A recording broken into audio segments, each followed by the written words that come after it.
We're here to define what a man is, right? Responsibility creates struggle, struggle creates strength, and strength creates structure.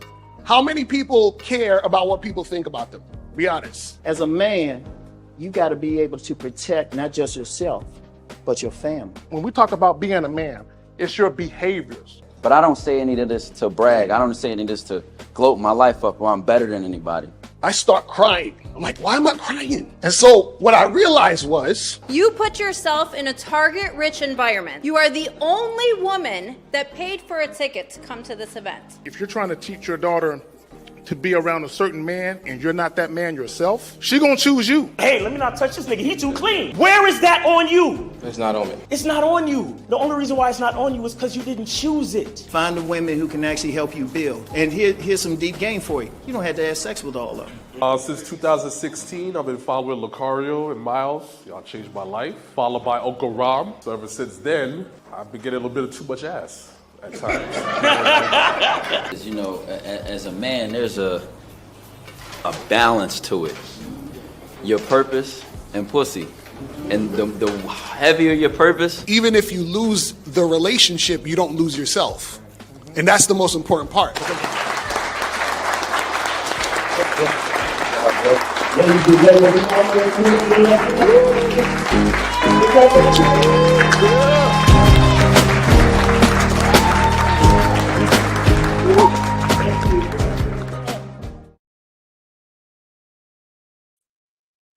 Yeah, I'm feeling a little summery today. Y'all gotta forgive me. I'm in my summer mood today. Shout out to everyone. Y'all can be anywhere, but you're here fucking with your boy. What up, Miles? What's going on, fam? What's up, man? Man, chilling, enjoying life. Yes, sir. Grateful. I remember the first time you were telling dudes be grateful, and that shit stuck with me, bro. It be shit that sounds like it ain't that significant. That's really significant as fuck. I'm telling you. So I'm blessed and highly favored, fam. And every day I wake up, I feel exactly that way. Yes, sir. That's what's up, man.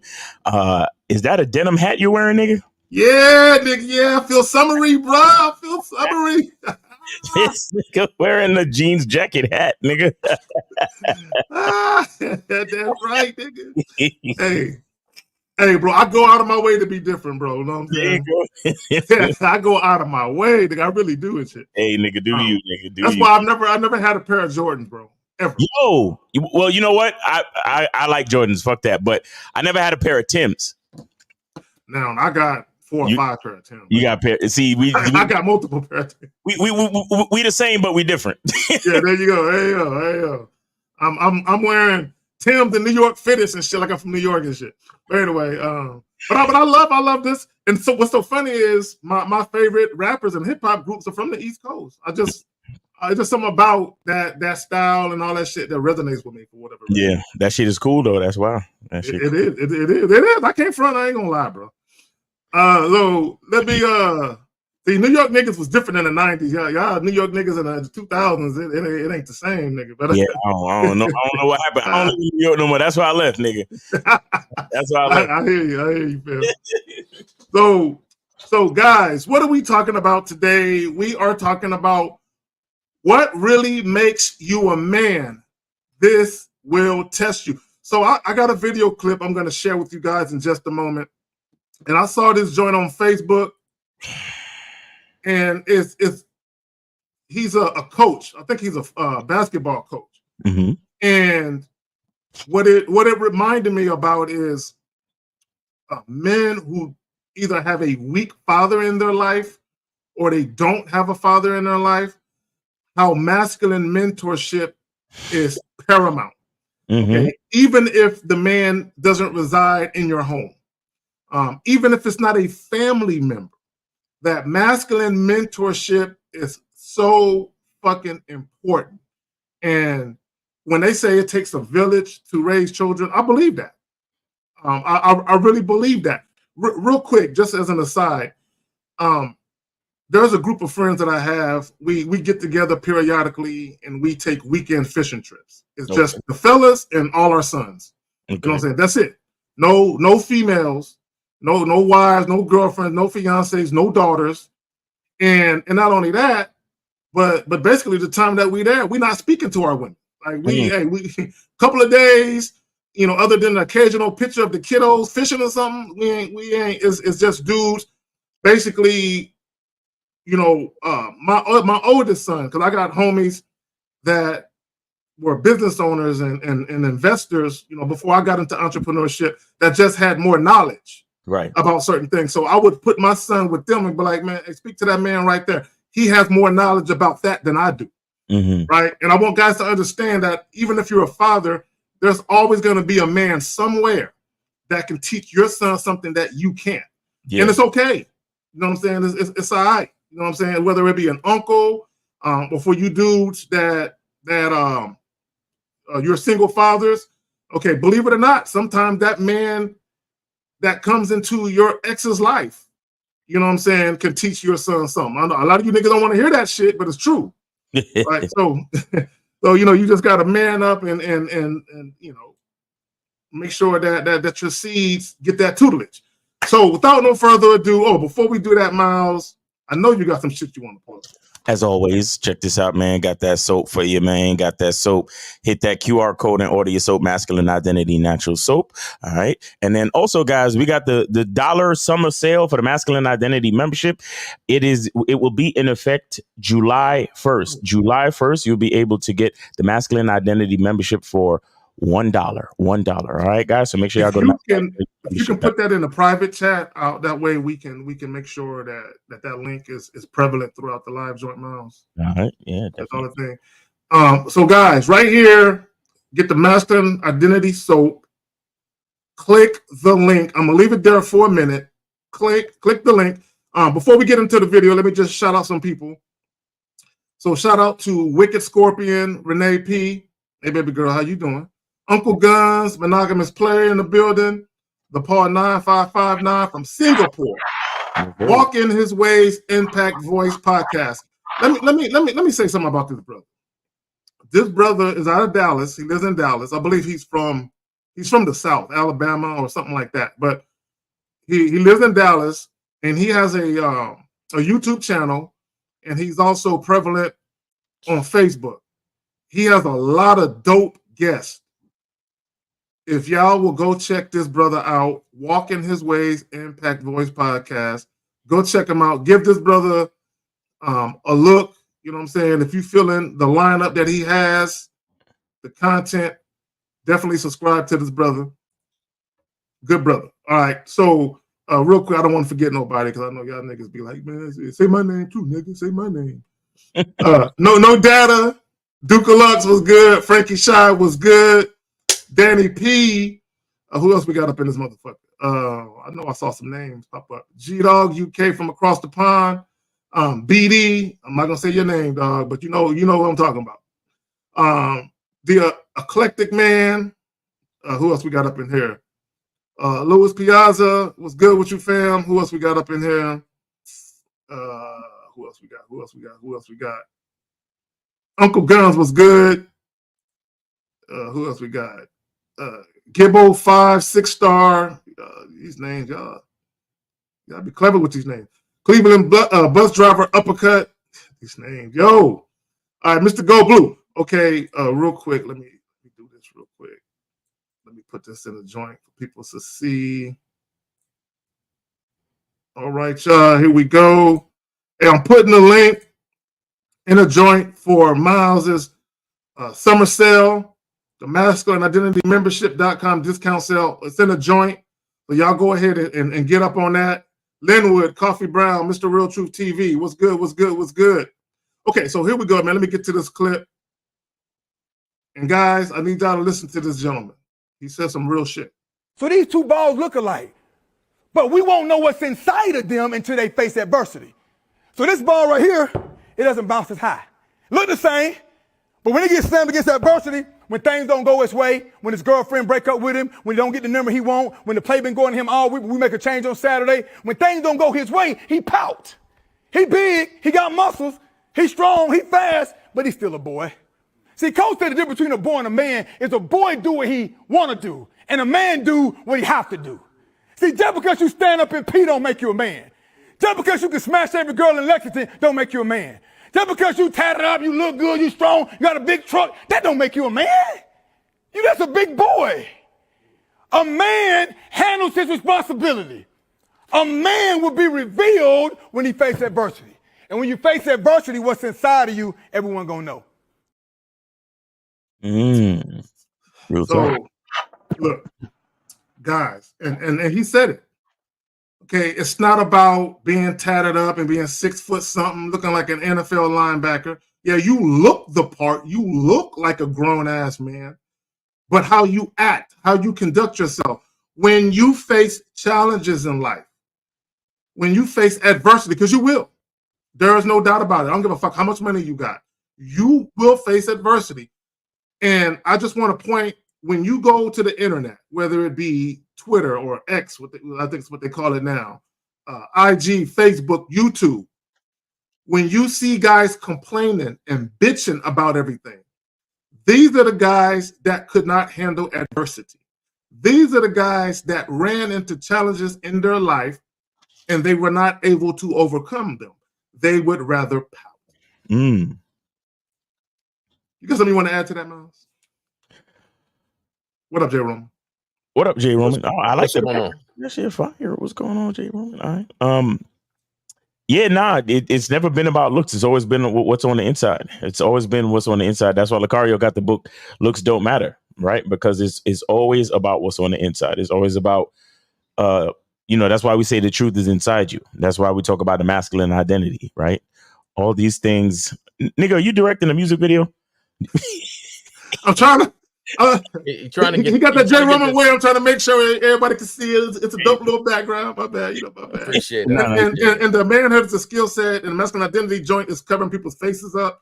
So Right. I'd rather cover my shit up than cover y'all up. I'm just trying to be a hospitable host. Oh, let me put her on the phone lines too. But yeah, it's all about what's on the inside, though. Seriously, it's all about what's on the inside. And the analogy that he made was fire with the two basketballs. Both of them look the same, but when one gets slammed to the floor, one gonna bounce high, one gonna bounce low.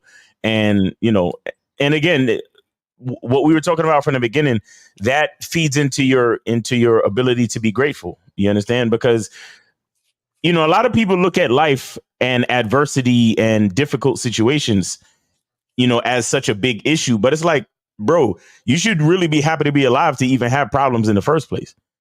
You know what I'm saying? Dead motherfuckers don't have no problems. You see what I'm saying? So you should be happy to be alive to even be facing these quote unquote issues, but and a lot of our issues really don't mean nothing, man. I mean, we're going through it, so it seems like everything to us, but there's somebody else going through worse shit.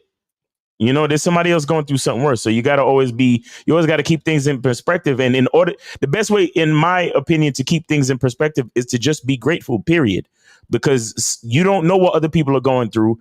And instead of complaining, try to be grateful for what you do have instead of worrying about what you don't. Let me say this real quick, and gentlemen, I'm gonna pass it to you. I want y'all to keep things in perspective. I get Amber Alerts on my phone when little kids are kidnapped. Mm-hmm.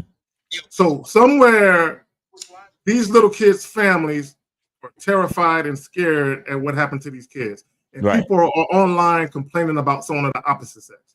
You're complaining about what the fuck a woman wears. You're complaining about a woman's visibility on the internet.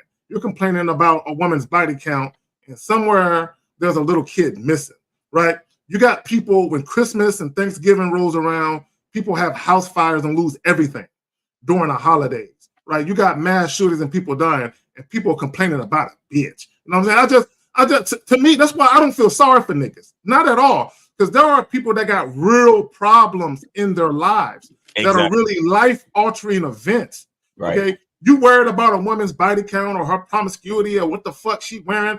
That shit ain't no life-altering event. You know what I'm saying? That shit don't even register on the scale of important shit. No, I just want everybody to understand that. You got it, J. Roman.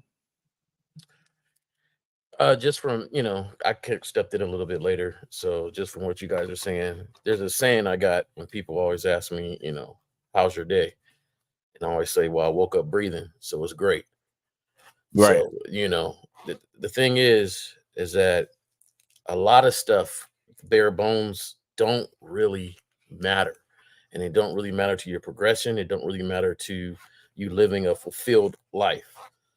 You interacting with individuals for 13 seconds should not make or break your whole day, period.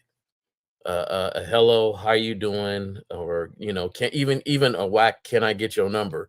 And she says no. That should not put you in a position mentally where it just ruins your whole day. Right. It's just a drop a day. You mean to tell me somebody you have never seen in your life before can affect your whole day, Right. just off of a 13-second interaction? Right. It just don't really make any sense. So to me, for a lot of guys, it's always, you know, talking about women and making it so much about women. They just don't have enough fulfilling things in their own life that they're accomplishing that are really going to make them satisfied. We good with the phone line, Miles? Yeah, the phone lines are up, man. So if y'all want to call in 919-647-9392, 919-647-9392. Go ahead and call in, guys. Also, guys, since you guys are in here chilling, you might as well hit the like button. It's free. All right, we got 330. I think this is Jay Sean. What's going on, bro? What's going on, fellas? Happy Saturday. Good. How y'all doing today? Yes, sir. Good, Chilling, man. man. Chilling. Good to hear from you, brother. Same. Sent in cash out to you, Miles. I don't know if you've seen Oh, it. yes, sir. Yes, sir. I appreciate that. I got it. Yeah, I got it, man. I appreciate it. Thanks for the 25, man. I appreciate that, brother. Of course. So this subject is one that really hits home for me. One thing I really like from the game that you spit, Miles, especially, is how you speak about gratitude. Yes, sir. Gratitude is a superpower. You know what I'm saying? Yes, sir. And man, so I used to be an aspiring bodybuilder. And, you know, I was supposed to have moved to Long Beach, California, because I had some pro bodybuilder friends out there. And they told me to come on out so that way they could train me and help me become pro. So I'm like, all right, bet. Next thing you know, life happened. You know, I was diagnosed with an autoimmune disease called Crohn's disease. And I lost like 75 pounds of muscle in 6 months. Dang. You know what I'm saying? I was in a hospital in 2014, admitted in a hospital about 24, 25 times. That's not counting hospital visits. Right. I visited the hospital at least 30 some times that year. And I ended up losing my job. I got broken up with while I was in a hospital bed. I was homeless. You know what I'm saying? What is up with these hoes leaving niggas in the hospital? I'm sorry. Go ahead. No, you good. I feel you, Miles. I feel you. With these bitches, bro. God damn.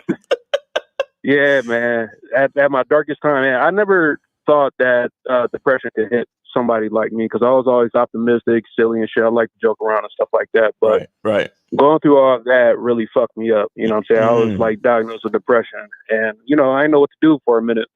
But I learned about gratitude. Yes, you know what I'm saying? I didn't have my body like I used to, but I still had my mind.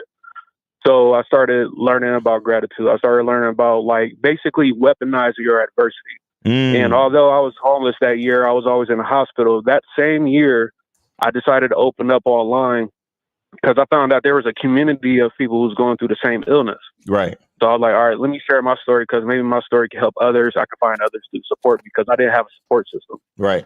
And, you know, so I ended up posting my story online. And next thing you know, me being fired from my job, I had like old school man mentality. I always felt that a man should be working. And I didn't think nobody else would hire me because I was always in the restroom. You know what I'm saying? So I was like, all right, what can I do now? I ended up taking up photography.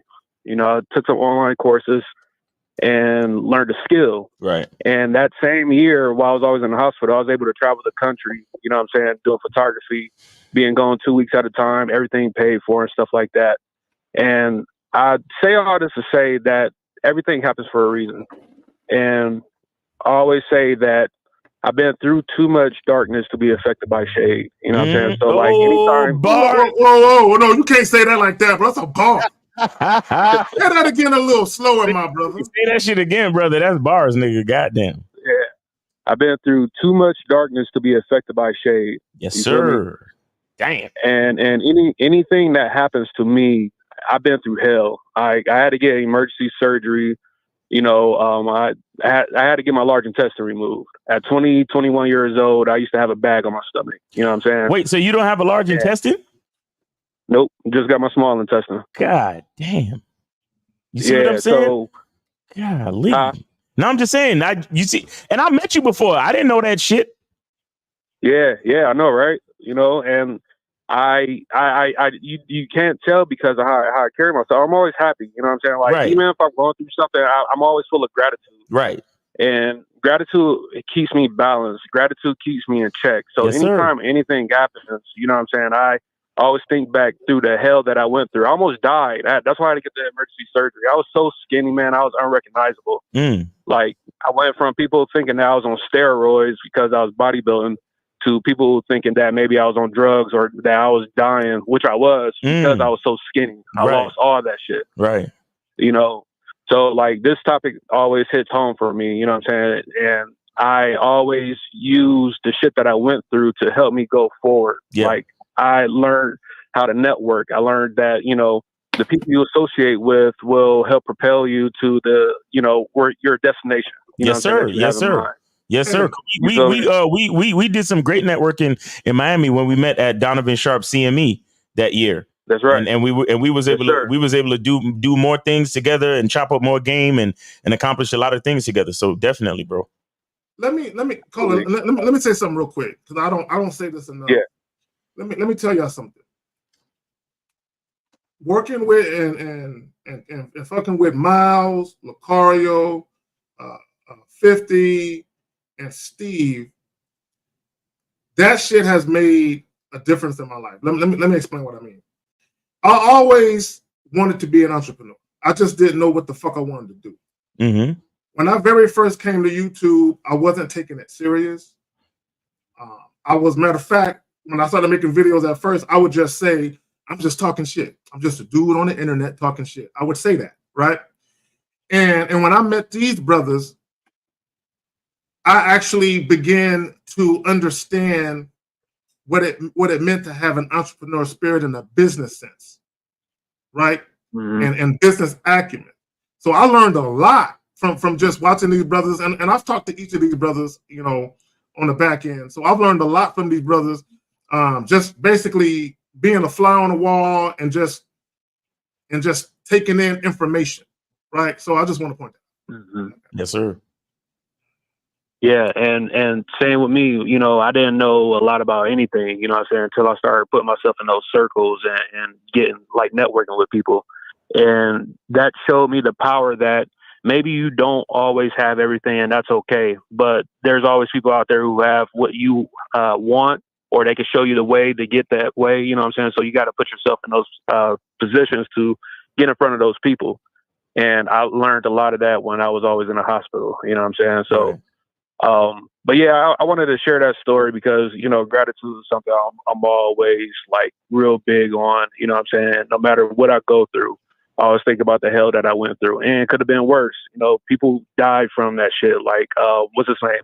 Chadwick Boseman, you know what I mean? Chadwick he Boseman died from colon cancer. Yep. You know, and like, I remember when people was talking about him, you know, that kind of hit home for me because, you know, he was looking sickly and stuff like that. People were saying he was on drugs. And little did they know that he was battling colon cancer, you know? So it's like, you never know what anybody is going through, but if anybody is going through any adversity, weaponize that shit, use it to your advantage, because we always go through something that teaches us a lesson, and you either going to, you know, like manifest and grow from that pressure, or you're going to fold under it. And it's always your choice. Exactly. Real talk, man. Great story. Thanks for sharing. I would say this though. Real quick, J. Hold on, real quick. My bad. Big Daddy with the 199 caller. He says, "Thank you for sharing your story. Appreciate you." Go ahead. My bad, bro. Always continue to be balanced.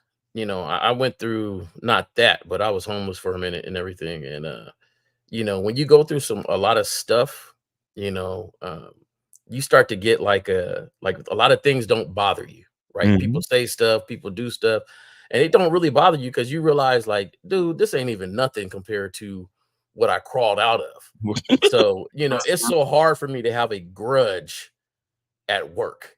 You know, it's so hard for me to have, you know, attitude with people because they don't really mean that much to me, because I know in the long thought of things, this ain't nothing. However, we still got to maintain a balance and keep your edge. And for people that went through a lot of stuff, I can always see because they got a real smooth personality where it's just like, ain't nothing really bother me. Like, and that's one thing that is an attractive trait to a lot of ladies, because, you know, they come and ask me for advice and nothing, I got the answer for everything. Because at the end of the day, honestly, if you just keep looking forward, you make your steps and grind things out, you're always going to be in a better position than you were, you know, the day before. Yep. You know, and so you know that, hey, I can just grind out at anything.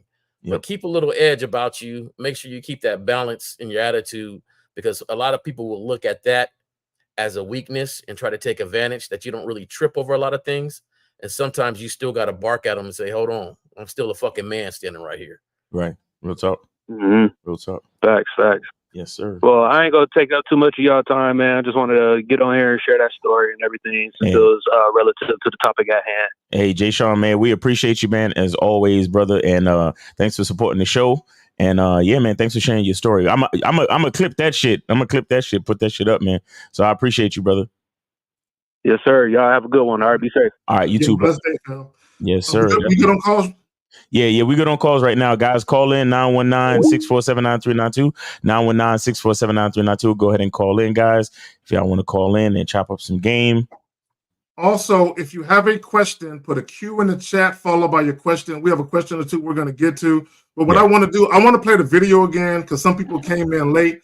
I want to play this video again. So for those of you who coming in late, that way you can understand the title and why we're talking about what we're talking about. So these two balls look alike, but we won't know what's inside of them until they face adversity. So this ball right here, it doesn't bounce as high. Look the same, but when it gets slammed against adversity, when things don't go his way, when his girlfriend break up with him, when he don't get the number he want, when the play been going to him all week, we make a change on Saturday, when things don't go his way, he pout. He big, he got muscles, he's strong, he fast, but he's still a boy. See, Coach said the difference between a boy and a man is a boy do what he want to do, and a man do what he have to do. See, just because you stand up and pee don't make you a man.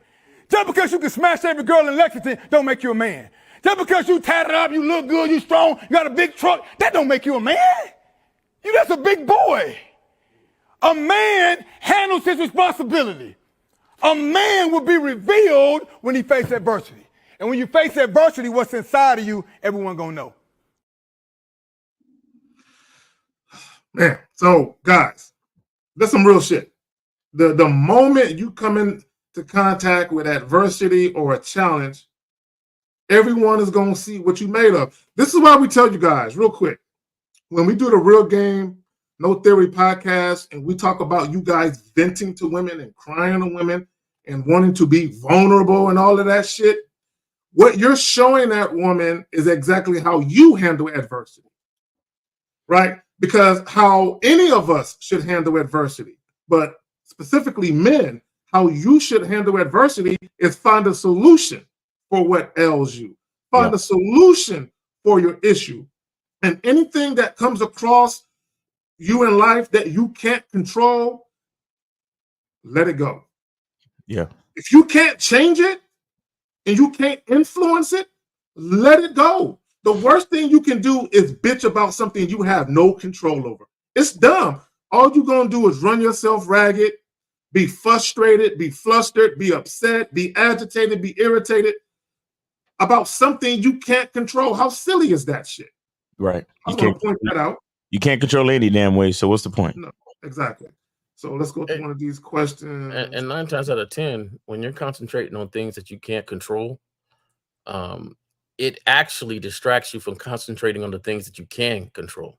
That's facts. And once you realize that and you really start to look at things and not in a victim's mindset and realize that things you go through might be that circumstance, but not exactly your whole life, then you'll start to see the stuff that you can control and how much control you had on being the person that you are exactly right in the mirror in front of you. And if you don't like that person, you have to realize you had a lot of control in that, and it's time to correct it from that point on. Right. Well, even with women, and I know this show ain't about women, but even with women, you can't control what women do, ever. Right? Now, you can have influence, but you ultimately, the woman still has free will to make decisions. So guys run themselves ragged being concerned with what the fuck a woman is doing. See, you might not have control over a woman, but you have control over whether or not she gets an invite into your life. Facts. You have control over whether or not she gets to stay. So instead of complaining about what the fuck she doing, jettison her. Get rid of her. Give her her pink slip and tell her to step. And just move on with your life. Right. Like, this is why when a woman wanted to break up with me or divorce me, I'm like, all right, okay. I guess this has run its course. I always tell you guys, when you deal with women in particular, enjoy each other until it's no longer enjoyable for one or the both of you.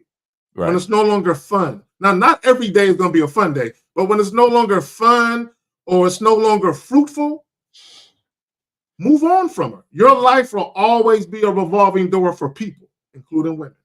So we have a question right here. He says, a lady asked to talk to her in another app. Should I try? It's killing me, dog. Look, let me say this real quick. When you actually get some game about yourself and you're actually firmly submitted in who you are as a man, when you actually have an identity, shout out to the masculineidentity.membership.com, you'll never ask this type of question. Because the decisions you make are indicative of who you are and your identity. You'll know what to do based on who you are and what you want in your life and what you want out of your life. You'll automatically know the women that are for you and the women who aren't. You'll never ask, what should I do? You'll never ask that again. I just want to point that out right quick. So y'all want to respond to that? A lady asked to talk to her in another app. In another app? Yeah, things like that are a charge for me immediately. I don't. Whenever I'm fucking around on the app, and if she does anything outside what I requested, or she doesn't answer my question directly, I charge immediately, because we got to understand the dating app is like the Wild Wild West. It's a free for all. So anytime a woman is not directly cooperating with you, it really makes no sense for you to continue to talk to her. Period. And I really give no exception, because I've been on dating apps for a very long time, and what I'm saying has never showed me anything different. Each and every time a woman goes averse to what you request or the question that you ask, it never goes well. So if she's not following your instructions from the beginning, you could charge her to the game immediately. So we got 713. You're on live on the Manhood is a Skill Set show. We got K-Zag, J. Roman, and Miles. Name, age, city, and how can we help you? Yes, sir. Yes, sir. Monogamous 33, Houston, Texas. Monogamous play in the building. What's up? What's up, brother? How you doing, brother?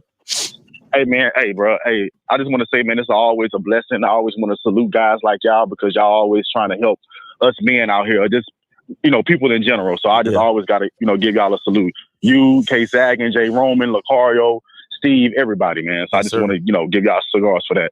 Appreciate it. Appreciate that. Yes, sir. But real quick, and I actually just kind of get into the video, but I went to the beginning of the video and I saw something that you said, K-Zag, and you said that a lot of guys, they might feel some type of way if other men in their life have, some type of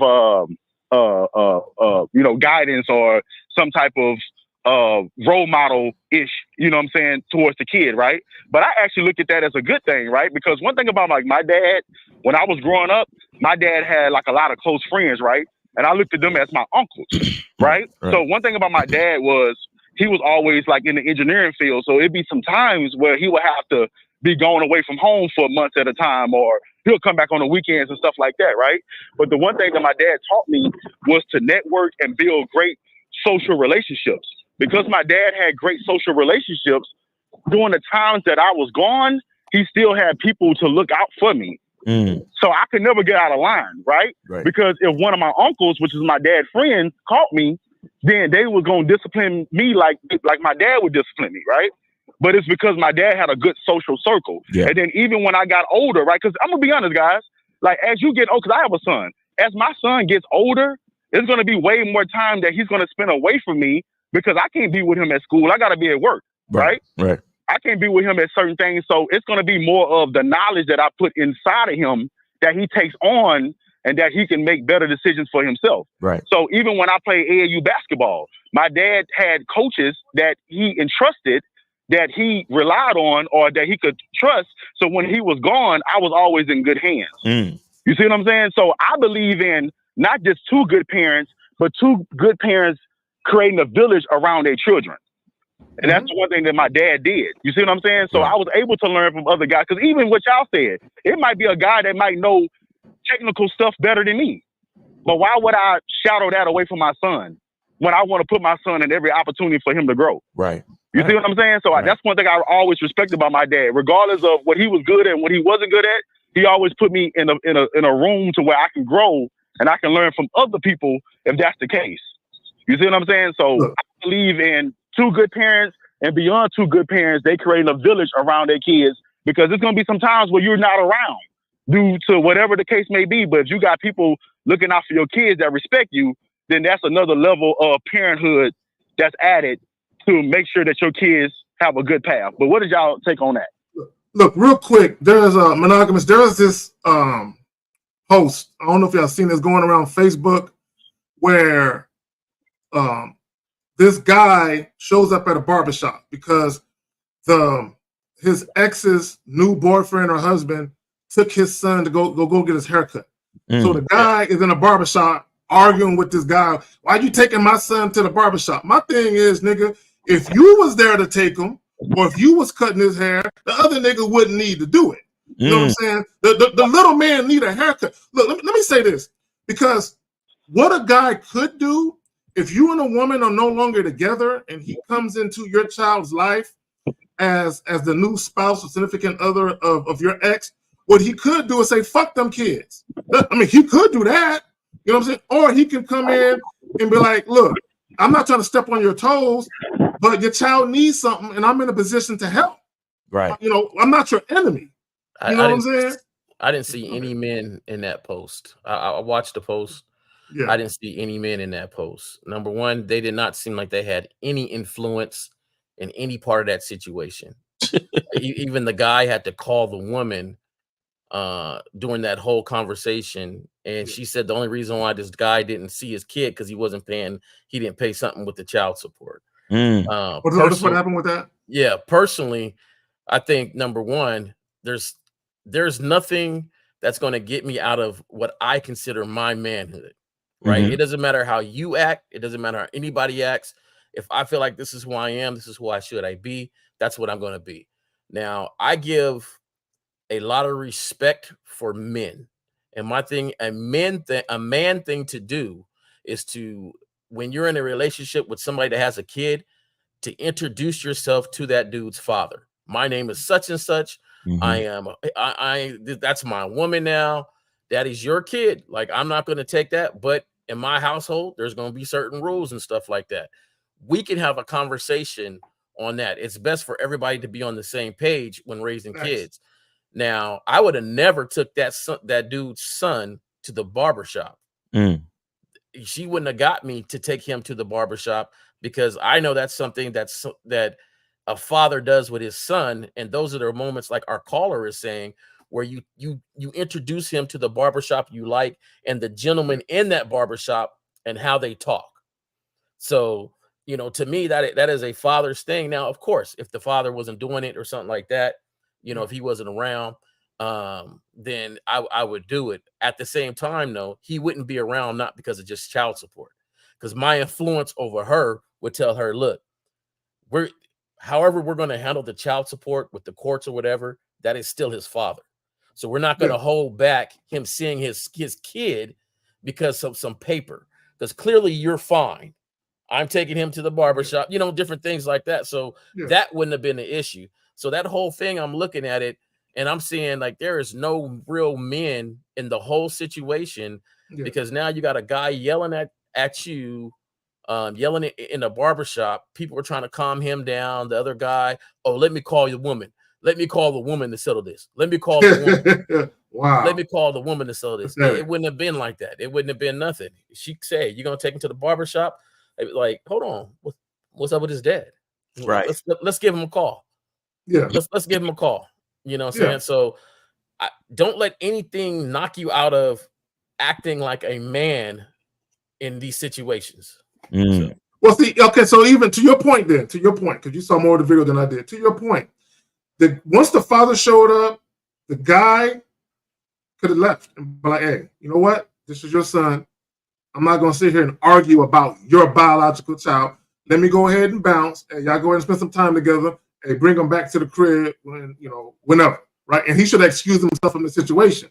But what he tried, like you said, to your point, he called the mother like, hey, man, your baby daddy here tripping. You know what I'm saying? To me, once he did that, like you said, why you bring the woman into a dispute between two men? Because now the real dispute is between the baby father and the baby mother, right? But once the father showed up at the barbershop and they going back and forth, now the dispute is between these two guys right now. You know what I'm saying? Because the threat of physical violence is imminent. So like somebody, you know what I'm saying? Because the kid right there witnessing this shit. So what did you teach them, little man? But and that's the thing. Anybody with game, that situation would have been because the influence that you had over her would have handled the baby dad differently. Right? Because there wouldn't have been an issue with him. There wouldn't have been an issue with him not seeing his kid because of money. So he could take him to the barbershop. It wouldn't have been an issue with him knowing that I'm taking him to the barbershop because it'd have been a conversation. Hey, man, your little man need a little haircut. You want me to take him or you plan on taking him next Saturday? Because I'm going to have conversations with you because you're not going to affect my day. I'm not cowarding from no conversation with you. We two grown men. This is a child here. Hey, you taking him to the barbershop or me? This ain't got nothing to do with her. Right. This has to do with how I raise young men. Hey, I like my son to have a haircut every weekend. So I go to the barbershop. You mind if I take your son to the barbershop with me? Don't you be taking my son. Hey, relax. It's just a question. Yeah, but then guys, we're done. Yeah. Yeah, that's true. And then also, Jay Roman, I just wanted to add this too. This goes back to this, what y'all always talk about, where it starts and ends with the man, right? Now, once again, you could be in a situation where you really tried to work with a woman, and once again, not everything, like life happens to where people break up and then they have to figure it out after that, right? But I personally believe that it for a man that really wants to create something great, you really have to pick the right woman. And I really feel like a lot of guys are just just getting these women impregnant, and then they're not picking the right women, and then the women be done with them, and then the woman is moving along with his child to a next guy. And also for me, I don't knock anybody that wants to be a stepdad, right? But I done had experiences where women came into my life and they trying to date me, and then right when it's the first date or the second date, they already trying to implement their child. And me, I don't respect that because at the same time, that's not my child. I'm going to respect children. I'm always going to look out for children. But at the same time, I don't want to step on any other man's toes, because just because you're not with the man don't mean that the man is not trying to be in his child's life.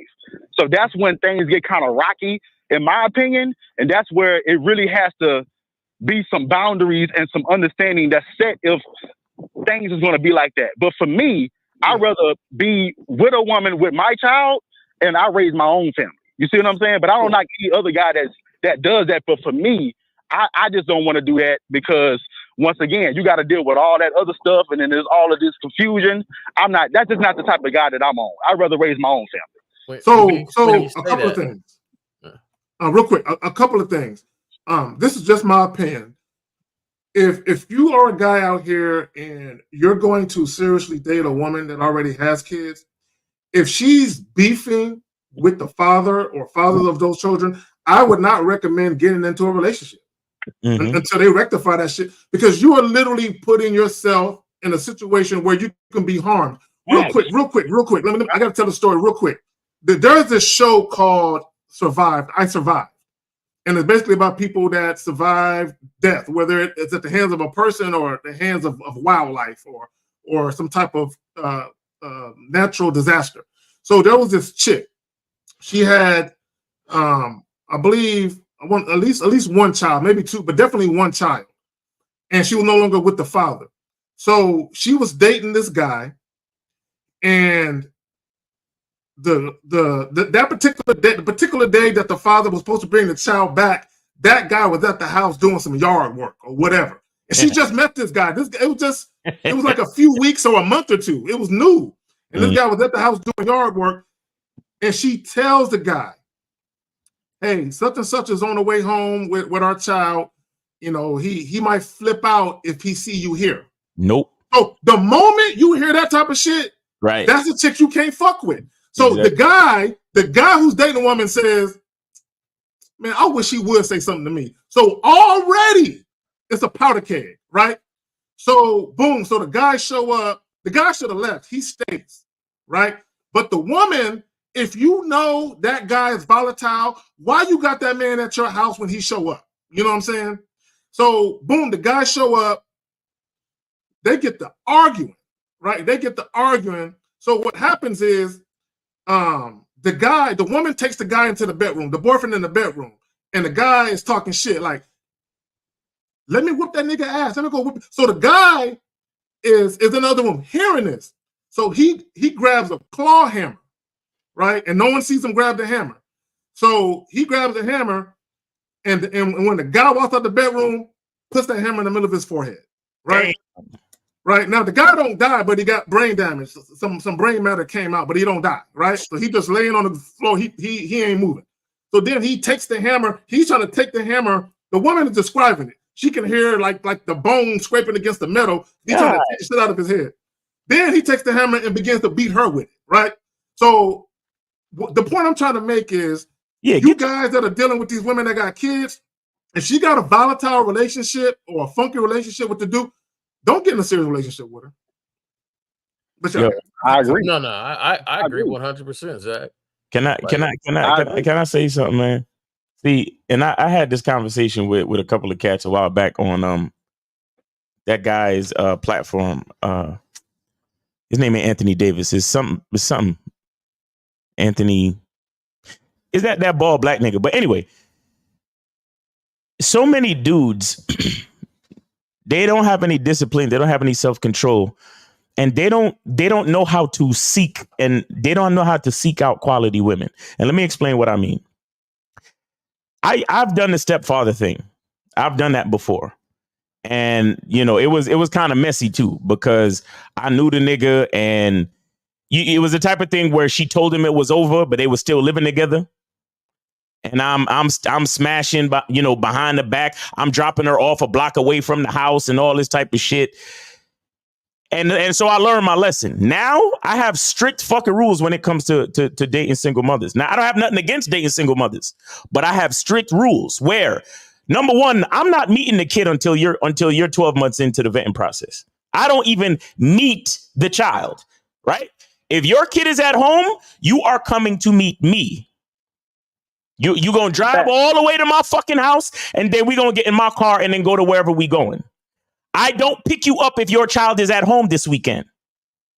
If your child is anywhere in the vicinity, I don't pick you up. I don't come to your house. We're not smashing in your room while he's asleep in the next room. None of that shit.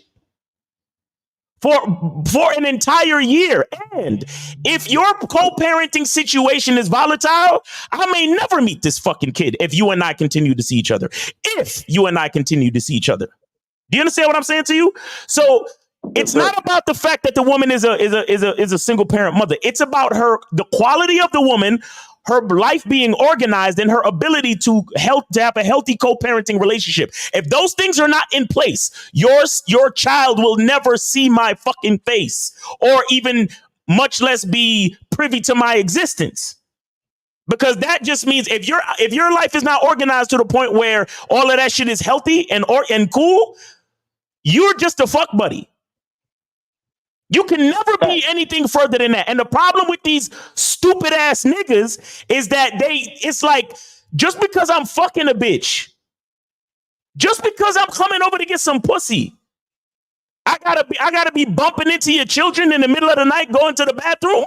What the fuck is wrong? That's why you get a fucking hammer in your face, nigga. Because bro, the separation has to be clear. The organization has to be clear. Things have to be healthy and on fucking point. These kids seeing different niggas coming up and through her fucking house is not healthy. And just because she invited you and just because she said it's okay, don't mean it's okay. You're a fucking man. Do what you know you're supposed to do. You know you wouldn't like it if a nigga was coming through, walking past your kids, bumping them in the hallway, eating up their fucking fruit snacks and sipping on their goddamn Capri Suns. You know you wouldn't like that shit if you was the father. So why the fuck are you doing it? Just because you came over to get some pussy? Dumbass niggas, bro. Okay. We have to, like, look, this is why I don't blame women for shit. Because if a woman invites me over, oh, don't worry about it. My kids will be asleep by the time you get here. What? Bitch, if you don't meet me at this fucking hotel or if you don't come to my crib, if you ain't got a babysitter, if you don't have family support to watch them damn kids, you can forget about talking to me, ho. You stupid? Miles, that's some real shit. Let me say this real quick, okay? And guys ain't gonna listen, but if you're dealing with a woman who does have a child or children and her children are there and she's like, they're asleep, come over. Don't do it. Don't go over to her. Don't do it. Don't do it, right? And this is how you know niggas ain't got no dick control. You tender dick niggas because you're in this woman's house. And like you said, you bumping into the kids in the middle of the night and all that other shit. Just don't do it, right? Have her come to your spot or get a hotel, you know what I'm saying, and let it be that. And let me say this, to your point, Miles. See, if you're getting a woman pregnant and she's the type of chick that will keep you from your child or play baby keep away simply because you're behind on your child support, that's your fault. Because I know women personally who, even if the guy's behind on child support, they're like, what that got to do with the child? I'm not going to keep my, the child from his father because this nigga is delinquent. I'll take that up with the courts and handle that legally.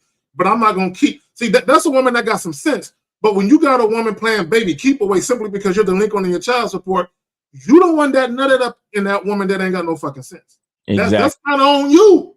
But y'all got it. Yeah, and that's, to me, that's where the influence comes in at, right? So Miles may meet this woman, and in 12 months, he hasn't seen the child, but his influence is what she's absorbing, right? And so now she understands, well, I'm not ready to bring this child around him because me and my baby dad are still kind of beefing a little bit. Right. We are still, and that's the influence. Like we all know, that's why when we look at some of these game shows and people are like, I wouldn't, we'd be like, because we know that, hey, once she gets into my presence, there's some things that we can work on and do. We're going to be verbal about it. And if it don't work out, then you'll be dismissed. But at the same time, to be next to me, you have to be like this. So my thing is that the influence, when you insert a man into a situation, and that influence begins to affect her, then maybe she didn't know any better way because that's what everybody around her was doing. But then when she has that guy that says, hey, don't charge your baby dad like that. Is he harmful to the child? No. Is he doing this to the child? No. Okay. So he doesn't give money. All right. So, there's some other things, but he still needs the father. She has to think about that. And if that influence doesn't settle with her, yeah, you're not the one, because it's not about you and him. It's about me and you not understanding what I'm telling you. So to me, like I've been in a situation where the lady she just straight up lied because she knew who I was. I would not come over with her kid who was 16 years old. This dude was 16 years old. I did not want to ever stay the night at her house. Ever. One day she wanted me to come over. Come over. He's not here. He's going to stay the night at somewhere else. I'm laying in bed about 1 a.m. I hear some ruffling going on. And I'm like, what's that? Oh, my son, he's home. I thought you said he wasn't going to be home. Oh, Well, he was going to be out, but I knew he was going to be out late, so it was okay. Now we in the room doing acrobat tricks. Your son, who is 16 years old, do not want to hear you screaming the way you was screaming. Like nobody, your son doesn't want to hear that. You know, oh, he has a girlfriend, he has this. Your mentality on the situation is not going to affect my mentality on the situation. And I say mentality because that's how I'm looking at it. So at that moment, I had to get my stuff. I walked out, and we never was. That was it. Right. That was it. And the crazy part is you can't trust a female like that, bro. Exactly. You can't trust a female because it's the same way she could have said, "Oh, nah, my baby dad ain't come. He would never come to my house unannounced." And here you go with a knock at the fucking door. What's that? Who's that? Yeah, come on, man. Look, man, and that's the type of shit. Certain situations, I got the fucking. You see, I don't even want to talk about certain shit because we on YouTube. You feel what I'm saying? But I feel you. You know what I'm talking about. But I know exactly what you're talking about. But the point of the matter is, I don't even want to be thinking about that type of shit, bro. That's what I'm saying. You got a kid, bro. I swear. This is what I practice, and I'm living it now. It was a year after and some months. And my lady was like, well, we got to do this sometime because, I'm like, look, I'll let you know. That type of shit. And props to her because she was totally like the influence that I had in the situation. She was totally like, cool. I see you and I understand you, but I'm just letting you know that it got to happen one day. And it's been a while and I've been patient and so on and so forth. And the co-parenting, bro, because let me tell you something. We make plans. We've been together for years now and we make plans. And let me tell you, it is pristine. Honestly, bro, I can't tell you that she's ever canceled on me based on a child related situation or any crazy shit like that. And that's how beautiful the co-parenting situation is. It's healthy. It's beautiful. Me, when I see the kid, nothing but total respect and everything is cool. And I don't overstep my bounds, nothing. But that's because you got to have that patience. You got to set that foundation that, look, I'm not here willy-nilly. I don't move without purpose. I'm not just going to come over here to get pussy in the middle of the night just because and I'm doing it without no fucking rules and reason. And that's the problem with so many niggas. And it's the same fucking thing how you make the decision to fuck a bitch raw that don't deserve your seed. Mm-hmm. And then why we have to even have these fucking conversations in the first place. You understand? Because listen, if you don't make it with your baby moms, there is absolutely no reason why you shouldn't be able to co-parent on a healthy basis unless y'all already knew y'all ain't like each other. And a man knows when he don't like a bitch, bro. You know when you don't like a bitch, nigga. You know. So how could you possibly leave your seed inside of her? Come on, man. And then we wonder why black lives don't fucking matter at the end of the day. Because we got kids growing up with no sense of self-esteem. Yep. Because the one thing that they need in their life to build structure and to establish a certain level of influence, of authority and order in their minds to begin with is not in the fucking house. Mm-hmm. Not in the house. And they're raised. Look, I'm not getting on single moms, but I'm saying this is what it is. Once a man makes a bad fucking decision, all the dominoes fall. So I'm not gonna blame single mothers for shit. But once a man makes a bad fucking decision, all the dominoes fall. So all of those bitter babies, single moms, and all that dumb shit, it's the man's fault. Why would you put your seed in the chick that you know you don't like? Why? I totally agree. I totally agree. A lot of y'all niggas act like pussy has this hold on y'all. Like, what could I do, Miles? Pussy's pussy, bro. And you know what I'm saying? Fuck that, nigga. Fuck all that. Hey, Miles, can I say something real quick? I just want to piggyback off of you. You're basically saying that guys are making the mistakes of falling on a woman's comfort versus sticking to leadership. Exactly. And that's exactly what it is. That's exactly what it is. That's exactly what it is. That's where the strength, that's where the real strength comes from. To be able to tell a bitch, nah, you can't have no dick. You can't have no dick. I left my condoms. I fucked up. We ain't fucking tonight. That's it. If you ain't got that type of strength, you don't deserve access to pussy, my nigga. Straight up and down. Let me say this real quick. Let me say this. And see, for all you men listening, when you're vetting a woman or evaluating a woman, not only are you evaluating or vetting her to be your woman, you're also evaluating her to see if she can actually be a mother to your child. It's two separate things. It's two separate things. Yep. It's not one of the same. Just because a woman will make a good girlfriend doesn't mean she will be a good mother. Or just because a woman is a good mother doesn't mean she'll make a good wife or a good girlfriend for you. It's two separate things. It's not one of the same. It's not synonymous. No. You could be dealing with a woman who's great when it's just y'all two, but as soon as a kid comes into a picture, all of a sudden everything is chaotic and disjointed because you impregnated the wrong female. And then you promoted her because you impregnated her. Well, you gave her the girlfriend. Bro. She went from fuck buddy to girlfriend to wife because you gave her the biggest blessing. You gave her the biggest blessing a man can give a woman. Facts. Your seed. That's the biggest blessing you can give a woman is not your wife. It's not your girlfriend. It's none of that. The biggest blessing you can give a woman is a fucking child. Right. That's true. And then also, Mr. K-Zag, just to add to that, when you said that instead of a year of vetting, it should be 2 years, I agree. Because I'm 33 years old. So everybody right now kind of have children, right? Around my age and up, right? So if I was to date a woman with a child, I want to vet her, but I also want to evaluate and see her relationships with her baby father and how that goes. Because if she's good to me and that's chaotic, why would I want to be a part of that? You see what I'm saying? So if I did take over a child, I mean, if I did start looking over a child, right? I'm gonna tell that child, I'm not your father. I'm monogamous.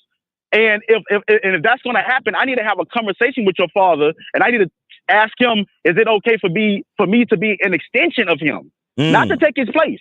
Right. I want to be an extension of you if the love for the child runs that deep. Right. But I never want to.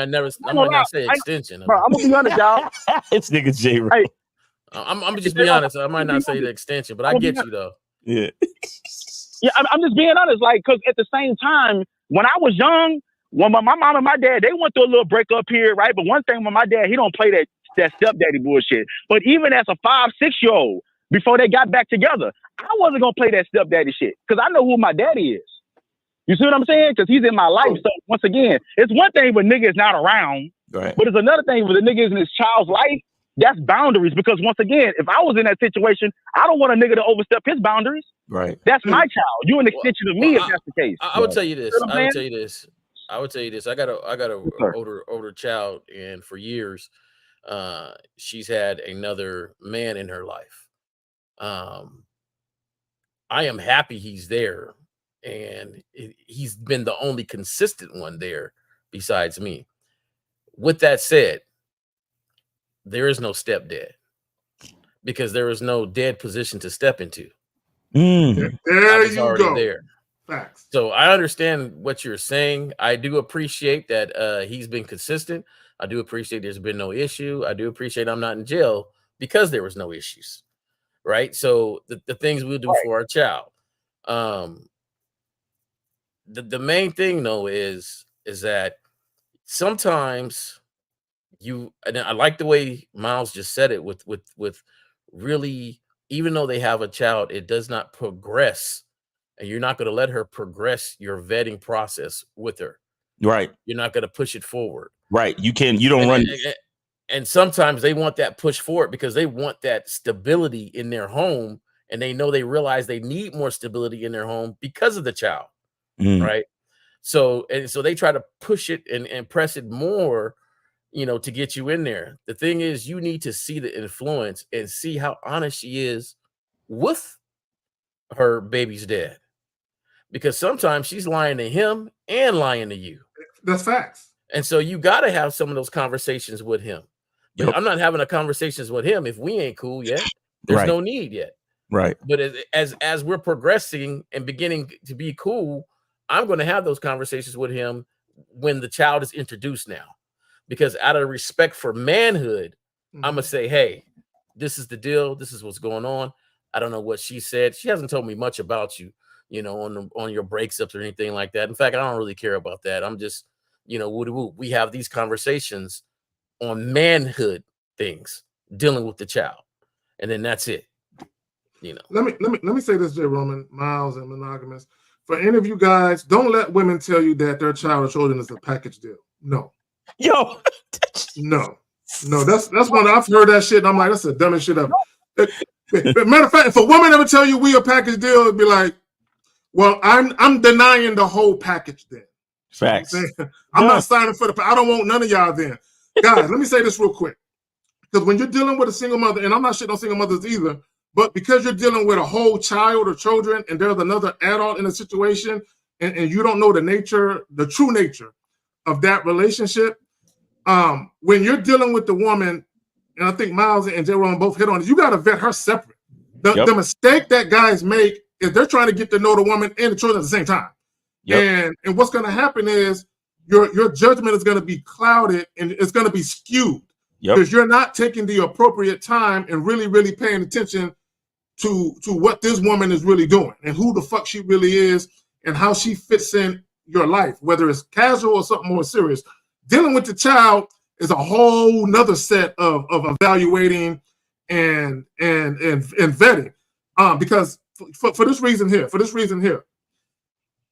if that child is a little fucker, you know what I'm saying? If that child is a little disrespectful fucker or something like that, then it makes no sense for you. And I'm like, hey, it might not be the child's fault. It may just be bad co-parenting. You don't want no parts of that, right? You don't want, if you got a peaceful life, the last thing you want is this child that ain't yours bringing a disruption to your situation, right? So you got to take your time with that shit, but y'all got it. Now, the crazy thing about this whole conversation here is you're not going to operate any different if you got game. That's right. Child, no child, you're not going to operate any different. It's true, because she got to go through the vetting process regardless. Got to go through it. Regardless, bro. Like, come on, man. It's crazy out here, man. Like we as men, we need standards and boundaries, bro. And we need to have some patience and discipline. And so many of us, we ain't got that. And I'm not saying I've always been this way. I learned these lessons, but y'all got the information now. Wasn't nobody online or anywhere saying these words. It wasn't nobody back when we was coming. There wasn't nobody really saying these type of words to us. You understand? But now there is. And now you see, and we tell you why. We have the stories. We have lived the life to prove it to you. But go ahead, Monogamous. But now, Miles, I just want to piggyback on all of y'all. And also, guys, I just want to say great conversation because this is needed. Another thing, Miles, that I want to piggyback off with you know what's worse than one man? Because you said when a man fuck up, it's a domino effect, right? Right. You know what's worse than one man fucking up? Two men fucking up. Because you know how many children that throughout their adolescence, they didn't seen so many different niggas, and they might have got real close to one dude that was in their life for a period of time, and then that's fucked up, and then it's another dude. Right. See, I don't believe in that, dog, because I feel like that has trauma, or that can have a negative effect on kids as they get older. Look, right? And here's the last thing I want to say. Yeah, go ahead. Yes, sir. Yeah, go ahead. Last thing. Now, here's the last thing I want to say, and I just want to say when y'all just talking about it takes leadership, right? There's this reality show that me and my girl watch. It's called Married to Huntsville, and there's one couple to where the guy is living with the chick. That's another thing, guys. These guys are moving in with these chicks with kids. That cohabitation that's shit already fucked up. That's another whole cohabitation. Yep. Right. And I tell women, I'm like, if you got a kid, we don't have to. Why do we have to if I'm dating a woman? Why do I have to cohabitate with you until it's time? Right. Why do I have to do that? But long story short, he done already followed a woman's comfort, right? Then already smashed, did all this. He all close with her daughter and stuff like that. But guess what their issue is? She's still married to her husband. And now that's an issue to him now, 2 years down the line, when that should have been a issue at the beginning. He ain't got no stand. See, monogamous. He don't have no standards. See, this is what these whack ass niggas do, right? Yeah. Because they tender dick niggas and they looking for comfort and they're looking for easy shit. They get into a relationship with women and they already know there's things going on that they don't like. And they mistakenly believe that once I come into this woman's life and we're cohabitating and I'm paying bills and she got the title of girlfriend, fiance, or wife, they falsely believe that now they're going to have the appropriate influence to exact change or to modify behavior. No, nigga. Why you give her the title before those things were taken care of and rectified? Why you give her the title? These niggas are super fucking flexible with no standards. And then when they have issues with these women, they looking at the woman like the woman did something wrong. Nigga, you the leader, right? She didn't make you do that. And let me just say this about dealing with women, whether they got kids or not. Right. Gentlemen, I implore you, this is a PSA. Always move at your pace. Nigga. Always. Everything you do should be on your timeline. Whether it's fucking, whether it's dating, whether it's getting into relationships, spending the night, whatever the fuck it is, everything should be on your timeline. The woman should literally never have no influence on you speeding up your timeline. Real talk. Never. Go ahead, and even if I mess up, I know who to blame on that. Exactly. Facts, exactly. Man. Facts. But guys, I just want to say, great show. Yeah. Great opportunity, guys. Y'all have a great day. Hey, take it easy, Monogamous. Really appreciate you, man. But I just want to add to what Monogamous was saying about seeing the men come up and through the crib, right? See, what we got to understand is the natural behavior of what a man should be or what a man could be at his best is something that is constant. You understand? Something that is reliable, something that is constant, something that is foundational. You understand? Now, it's one thing to not have any father in the house, but it's an entirely different thing to have different niggas coming through. Like you got imagine what the young child is seeing. 330. Hold on one second. Let me finish with this point. Imagine what the young child is seeing. They see one nigga for a couple of days. They see another nigga for a couple of weeks. Then they see another nigga for another couple of weeks. Then they see another nigga for a couple of months. And then back to a whole different nigga for a couple of days. And now what starts to happen is that the idea of a man becomes frivolous and interchangeable. You understand? The identity of a man doesn't even fucking matter because they just keep seeing different nigga after different nigga.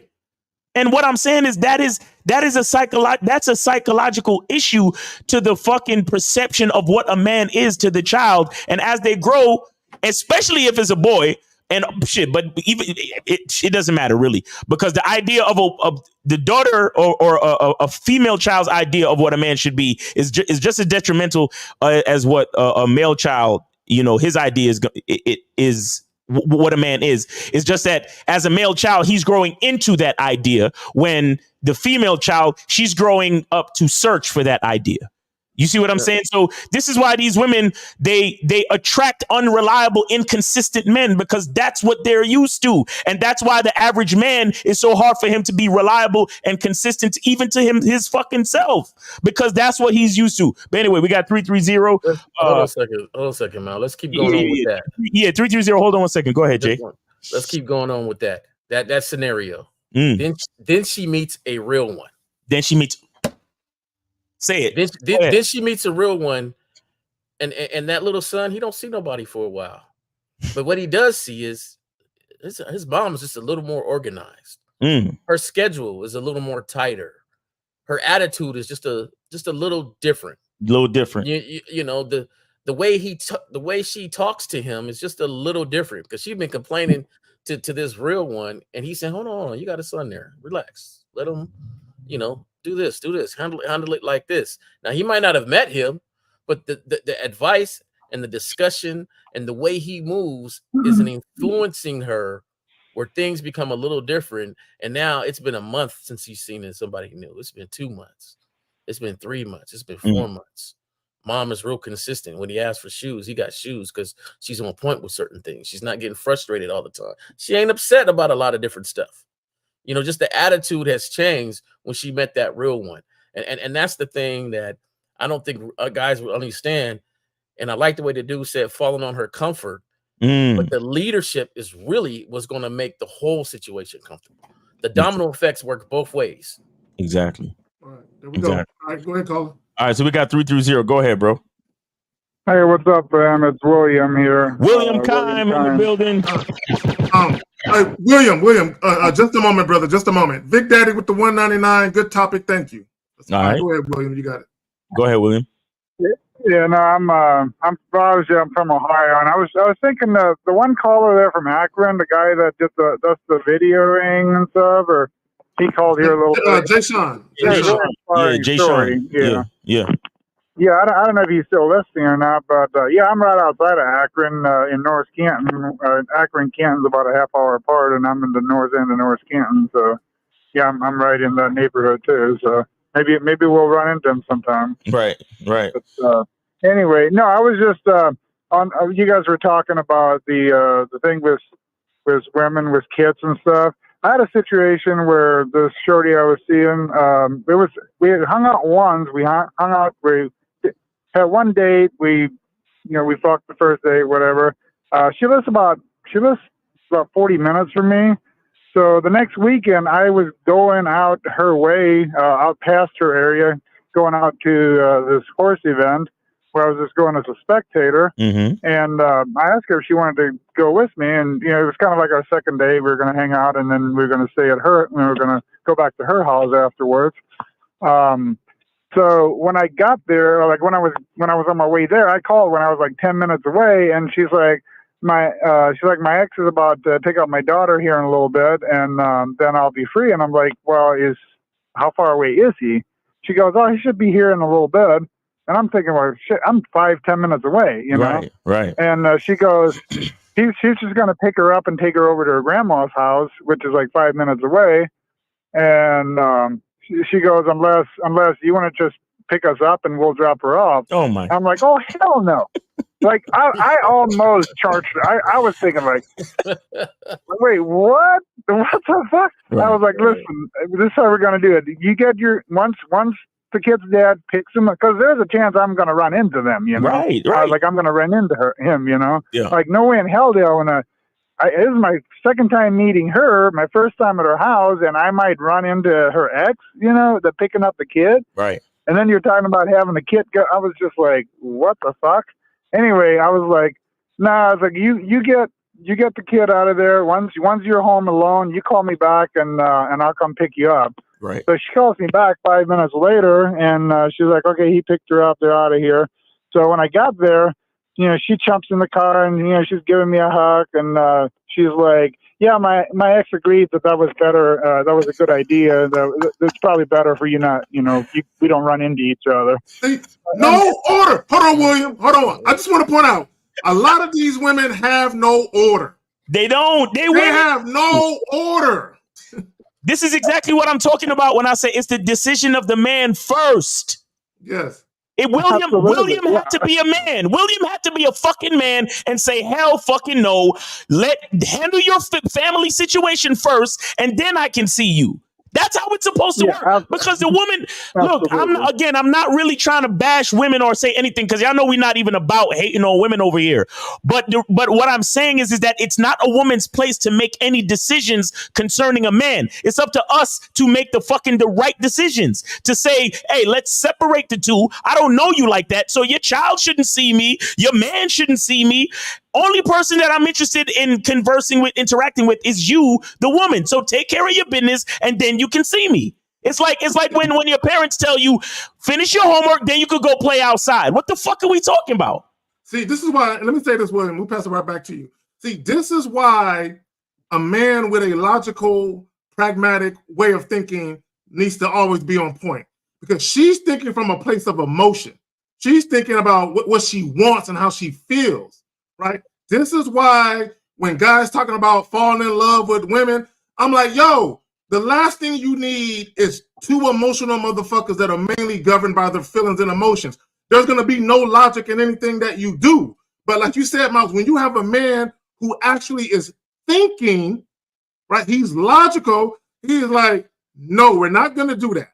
Right. Okay. So sometimes as the man, you need to be the logical one in the equation to keep the woman from having you go down a road of emotionalism and getting everybody fucked up. Exactly. Yeah. No,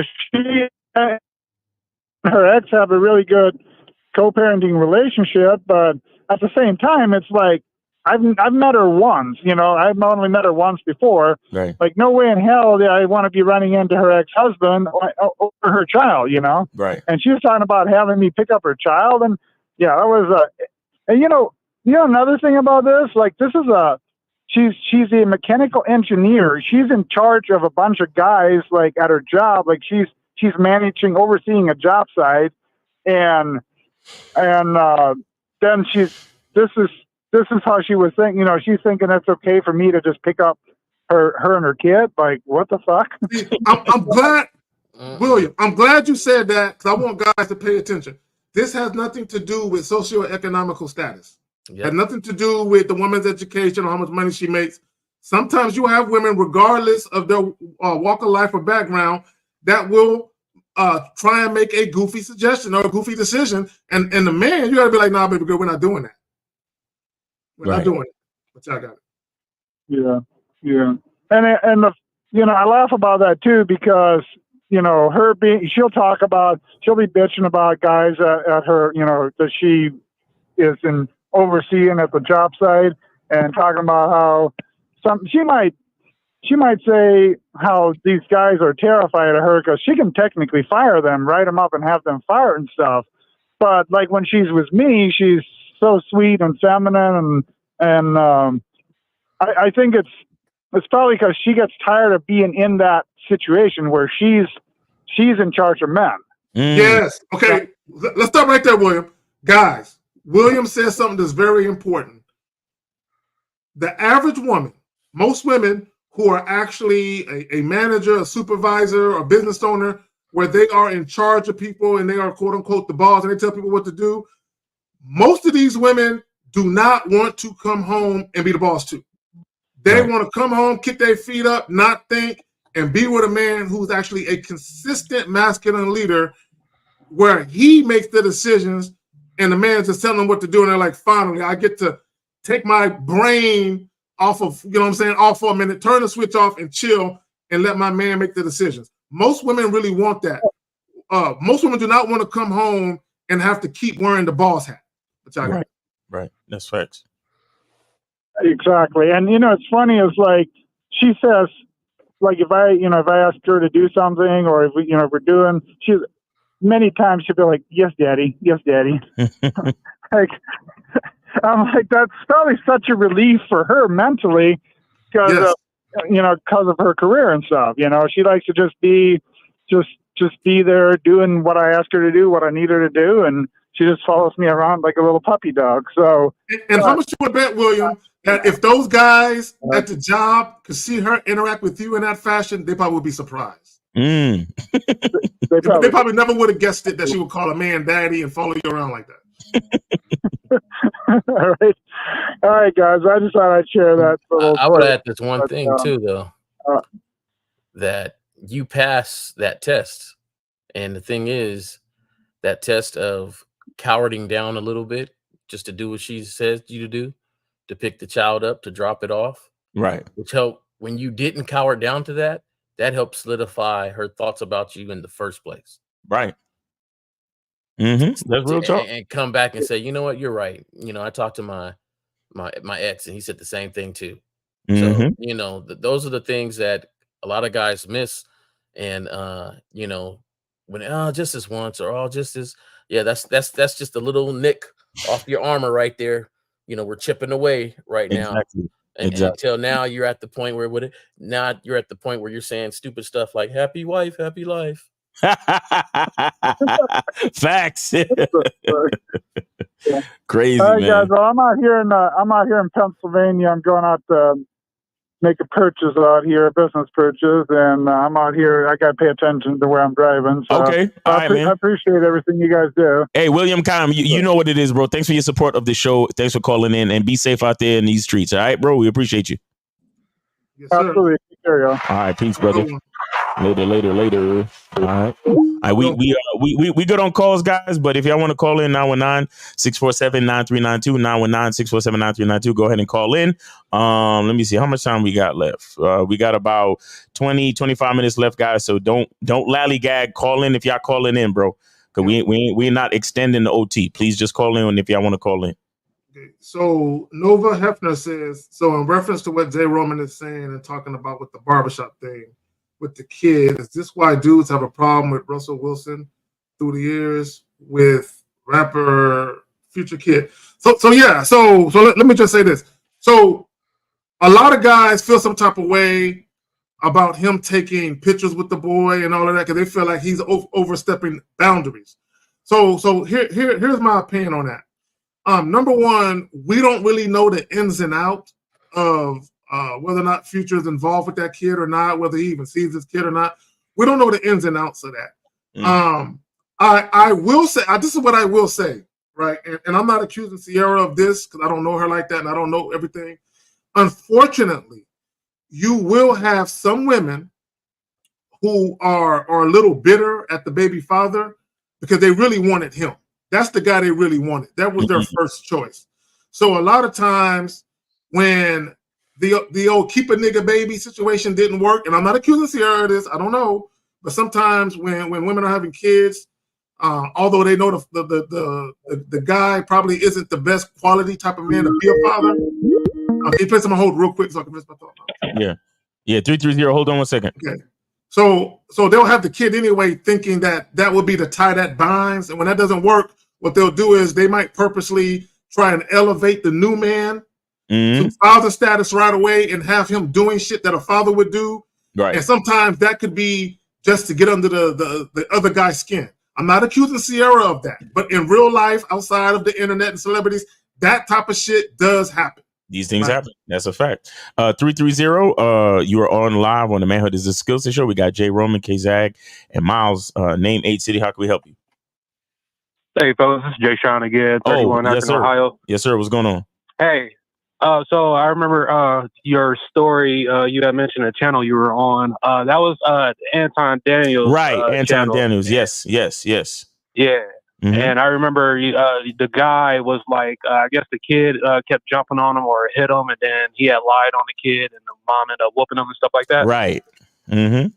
Yeah, you want to talk about that a little bit more, because I know a lot of guys who felt the same way as that guy, and the way you were schooling, the situation, I found it.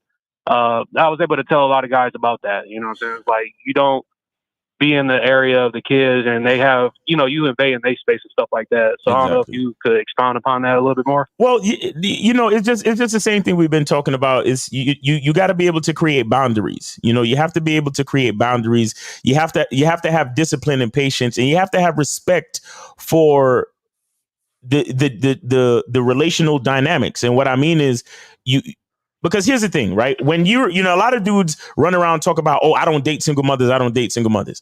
But truthfully, if you really break it down and you compartmentalize, you realize that I'm not dating, like, you being a mother, the woman being a mother don't have nothing to do with me if I'm dating her. You get what I'm saying? Mm-hmm. I didn't put no seed in you. So that literally has nothing to do with me. So just like I think somebody mentioned on the show earlier that, me and my children are a package deal and all that shit, that don't mean nothing to me. If you don't know how to separate that, if you don't know, and this is why I call it finding a woman who knows how to organize her life. And I said this on the Anton Daniels show. I said, I only deal with women that have an organized enough life where she can have kids and we can date, and the two things don't need to coexist. The two things don't need to overlap each other at all. They don't. They really, really don't. If your life is organized, if you have shit set up where your family watch your kids, or you got babysitters, or you co-parent, so you make sure we only have date night when your child is staying with the father for that week or whatever it is. That's how it should be. And that's how it could be. There's nothing wrong with that. But all of this trying to incorporate the situation where when you don't even know the quality of man that I am, and you trying to have me around your kids, you trying to have me meet your kids, you trying to have me all up in the house watching TV with your kids sitting there like we all one big family. That it don't work, bro. We gotta compartmentalize. We gotta situate things, and we have to be organized, and we can't be lax. And because that's the problem. It's like, well, I don't want to wait till next week when your child is with the dad. I want to see you tonight because I'm trying to fuck and all of this dumb shit. Well, if you don't have patience, then why? Why are we doing this? If you don't have patience, then why are we doing this? If you don't have enough discipline, if you don't have enough self-control to say, hey, no problem. I'll wait till the child's with the dad. You know, you ain't got no support this week because your sister's out of town. She can't watch the kids. No problem. I can wait till next week. And you should be play about yours anyway. Because why are you so pressed about that pussy when you should be fucking with other ones?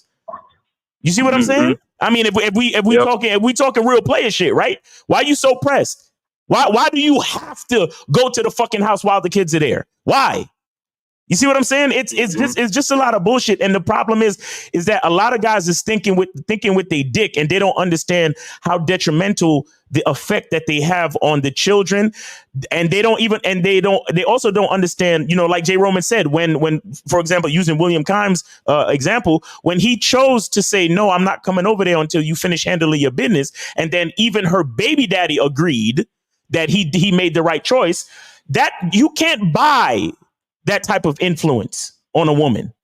Do you understand? Because the impression that leaves on the woman, she has a totally different level of respect, admiration, and she realizes that you have boundaries, and she sees the type of man that you are. She understands that you do have standards, you do have quality, you do have discipline. You are a fucking man. You do have the ability to influence her, because those are the type of things that will build a woman's trust. Those are the type of things where she won't get an attitude with you like how she'll get an attitude with another nigga.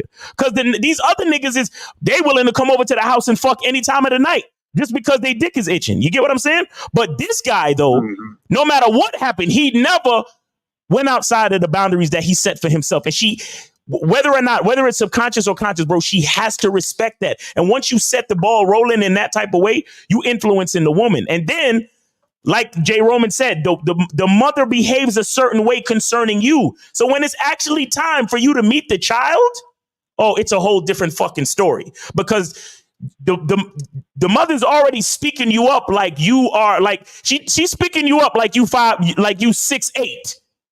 You understand? And you probably around my height. But when he come to meet you, he probably looking at you like, damn, I thought you was taller the way my mom was talking about you. You know what I'm saying? I thought you stood like a fucking Greek god the way that my mother was talking about you. And as a matter of fact, he got a predetermined level of respect for you because he see the change in his mother. He see the change in his mother before he even shake your hand. He's like, this is the man that changed my mother's life. So I got to respect, bro. Let me tell you something. I got kids, multiple kids, who before, listen to me, before I met their mother, these kids did not appreciate their mother's cooking. Do you hear what I'm saying to you? And that's just one aspect of what I'm talking about. So what I'm saying is, I live this shit. I live this shit. But go ahead, Jay Sean. You remember when? Yeah. I remember when you were on that panel, they couldn't even fathom when you had said, when I come over to her house, that's my house. Exactly. You know what I'm saying? The looks on their faces and their comments was crazy. They were like, nigga, what? What you mean? That's her house. That's her kid. You know what I'm saying? That's my house. She paid the bills over there. She paid the mortgage. What the fuck is this little nigga talking about? Blah, blah, blah. But see, this is the type of shit that I'm talking about. The average nigga, bro, don't understand influence. They don't understand respect. They don't understand how to carry themselves a certain way to not demand but command a certain level of respect. So when I go over to the house, yes, it is my house. In the mind of that woman, it is my house when I walk in there. That's what y'all don't understand. I'm not saying that it's my house where I could fucking sell the deed and put a lien on the mortgage. I'm not saying, or refinance the mortgage in my name. I'm not saying that. But what I'm saying is, once I walk into the house, if there's a bump, I gotta go check it. If there's something, bro, let me tell you something. When I go to my lady's house, you know I'm the one that locked the front door. She don't touch doors when she's around me. The car door, the door to the restaurant, her own fucking house door. She don't touch doors when I'm around. That's the type of nigga I am. Okay, but I don't demand this type of respect. I command it because it's the way that I do things. And I'm saying the average man don't have this type of shit in them. And then when you try to explain it to a nigga, they're like, man, fuck that. I don't give a fuck how many kids she got over there. I'm going over there to get my dick sucked. Fuck all that, nigga. All right, nigga, then live a low quality life, if you will, please. But this is why Black lives don't matter. that's why she's moving the way she's moving, by trying to progress things fastly, because she's been dealing with a lot of dudes that are quick. Oh, we're not hitting, we're not bumping right now. Oh, I don't care if your kid's over there. Like, go ahead and put them to bed real quick. Go ahead and put them to bed early. She's been dealing with that. So then here you come and slowing things down, and she's going to press it. Hold on. Am I losing him? Right. Am I losing? Because I lost all the other ones because they were the average type of dude where they didn't really have any sort of program set for the person, didn't really know what they really wanted from the person. We just bumping right now. So I don't care about your kid. I don't care about your kid. I don't care about nothing besides this. And to me, that's where the lack of manhood comes. Because no matter what situation, you should always be a man in the situation. Right. Okay, not only that, but if you fuck around and get her pregnant, she's gonna do the same thing to you. When y'all break up and your baby's still an infant and the baby's in a bassinet next to the bed, that nigga gonna be hitting it from behind, rocking your baby to sleep. And I spent some time on no good. I didn't rock the baby to sleep with the motions of the bed before. And it wasn't my baby. You're like, and these chicks, if it's an infant child, a few months old, they will have sex in the bed with a new nigga with the baby right there in the same bed. Right there getting rocked. So yes, they would. And that's the thing. See, and that's the thing about a lot of people, though. And I'm gonna just be honest with you guys. I'm gonna just say it. A lot of you guys don't like the information that Zag, Miles, Lucario, Steve the Dean, 50 be talking about, right? Because it puts more a highlight on the mistakes that we did when we were younger. Some of us did a lot of mistakes. We made choices. We had kids. We lived life a certain way. And now it's time to look back on how we did things. And it was not correct. It was not the way we should have been moving. And yes, our thought of manhood was different. Our thought of game was different. Right. And we don't want to face it. We don't want to face our own accountability. So when Miles say, I don't blame women for nothing. What do you mean you don't blame women for nothing? I have a crazy baby mama that does this and does that. Well, you know what? The choices that you made, you could really map it out if you really start to think about it. But you're too busy playing victim to understand the things you need to do to be a better man, period. I don't care how old you are, what you are. Look, the next day is a new day to be a better man, the next hour, the next minute. Facts. And there's a lot of stuff, and I know Miles, he's been talking about the kids and the trauma and, seeing different dads. To me, I got this thing with trauma. At some point, get over it. And I know it ain't a simple thing said. It's simple thing said, but not done. But if you really think about it, once you can connect why you do something to something in the past, well, that's in the past. Now it's time to work to get over it. So my thing is like, fellas, let's be real with ourselves. You just skidded at something you don't even like. You know it. You know, because the thought, and this is the test. The thought. I know all y'all, when some girl called you and was like, hey, I'm late. Some of y'all was like, heart drop. Just oh shit. Oh shit. Man, she can't be it ain't mine. Mama. It ain't mine. I don't know what you're talking about. I don't want her to be my baby mama. Like, there's a reason why you don't want her to be your baby mama. But you were acting and operating like she was already your baby mama by the way you was moving with her. Exactly. You got to take accountability for that. Facts. We got a couple calls. Jay Sean, you got anything else for us? No, sir. Just wanted to call and bring that up. Salute to William and Canton. It's funny that he's going to Pennsylvania because I'm actually going to Pittsburgh in here about an hour, so that's funny. Okay, but y'all have a good one though. Hey, maybe y'all run into each other in a good way because we want to be running into each other, unsafely. You know what I'm saying? But be safe out there while you traveling, man. Safe travels, all right, bro. Appreciate it. Take it easy. All right, take it easy. And we got 609. 609, you are on live with the Manhood is a Skill Set show. We got your host K-Zab, we got Jay Roman, and we got Miles, name, age, city. How can we help you? Hey, what's up, y'all? It's Rudy. What's up, Miles, Jay Roman, K-Zab, and how's everybody doing? What's going on, Rudy? What up, fam? Hey, is there any way, are you on, hey, do you have us on speaker or Bluetooth, or is there any way you can make it a little better? Hold on.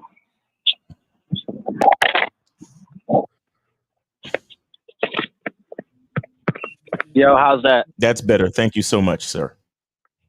Okay. So first of all, I wanted to give you guys a big shout out. What would you say? No. Go ahead. Nobody said no. Go ahead. Okay. Yeah. So I wanted to give you guys a big shout out. A few weeks ago, I called in and K-Zag, and you gave me some great advice. Told me never to go be out here having expectations. And Miles, you gave me some great advice a couple weeks ago on the Friday show when you told me that I should be more grateful and stuff. Yes, and sir. both those advices have been helping me out a lot. So Yes, I sir. greatly appreciate that. All right. So my question is, right, seeing as you guys are great businessmen, y'all got, you feel me? Y'all great businessmen, y'all really successful and stuff. My question is, like, what is the one thing to remember in terms of when you're being on your grind and following your purpose and shit? The one thing? Yeah, like I just want some advice, on, like how y'all became successful and stuff. The one thing is if it's one thing, the one thing is to keep going. If it's only one thing I could tell you, that's to keep going. Okay, not one thing. I mainly meant like advice, like like the best. All right, what kind of business you trying to? When you say you on your ground, give us a little bit more specifics. So, for example, my dream is to be like a movie director and shit.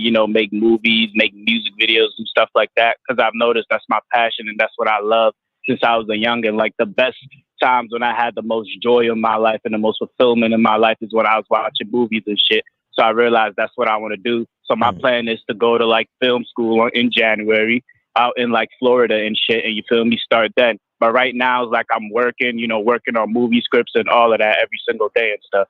Okay. All right. So yeah, well, kind of like a plan, man. Like the good part is that you recognize your joy, and you recognize something that comes easy to you, that brings you a certain level of confidence and a certain level of happiness, and that's very important. But my advice still holds true, bro. Don't stop. Don't stop. As long as you love it, don't stop. Because here's the thing. A lot of times we don't realize that everybody gets to certain everybody gets to a place at their own. Everybody moves at their own pace. And I think K-Zag mentioned it earlier. He was like, don't ever let a woman speed up your process. You got to always move at your own pace. But in when it comes to success, when it comes to this journey of life and accomplishing your goals, it's the same. It's pretty much the same thing. We have to respect the fact that we all get to the destination at different times. And with that being said, what I would say is to relish the journey, right? Be super grateful for the journey. Be super grateful for, putting one foot in front of the other while you're walking. You understand what I'm saying? Like really savor it. Like you ever heard of them say savor the flavor?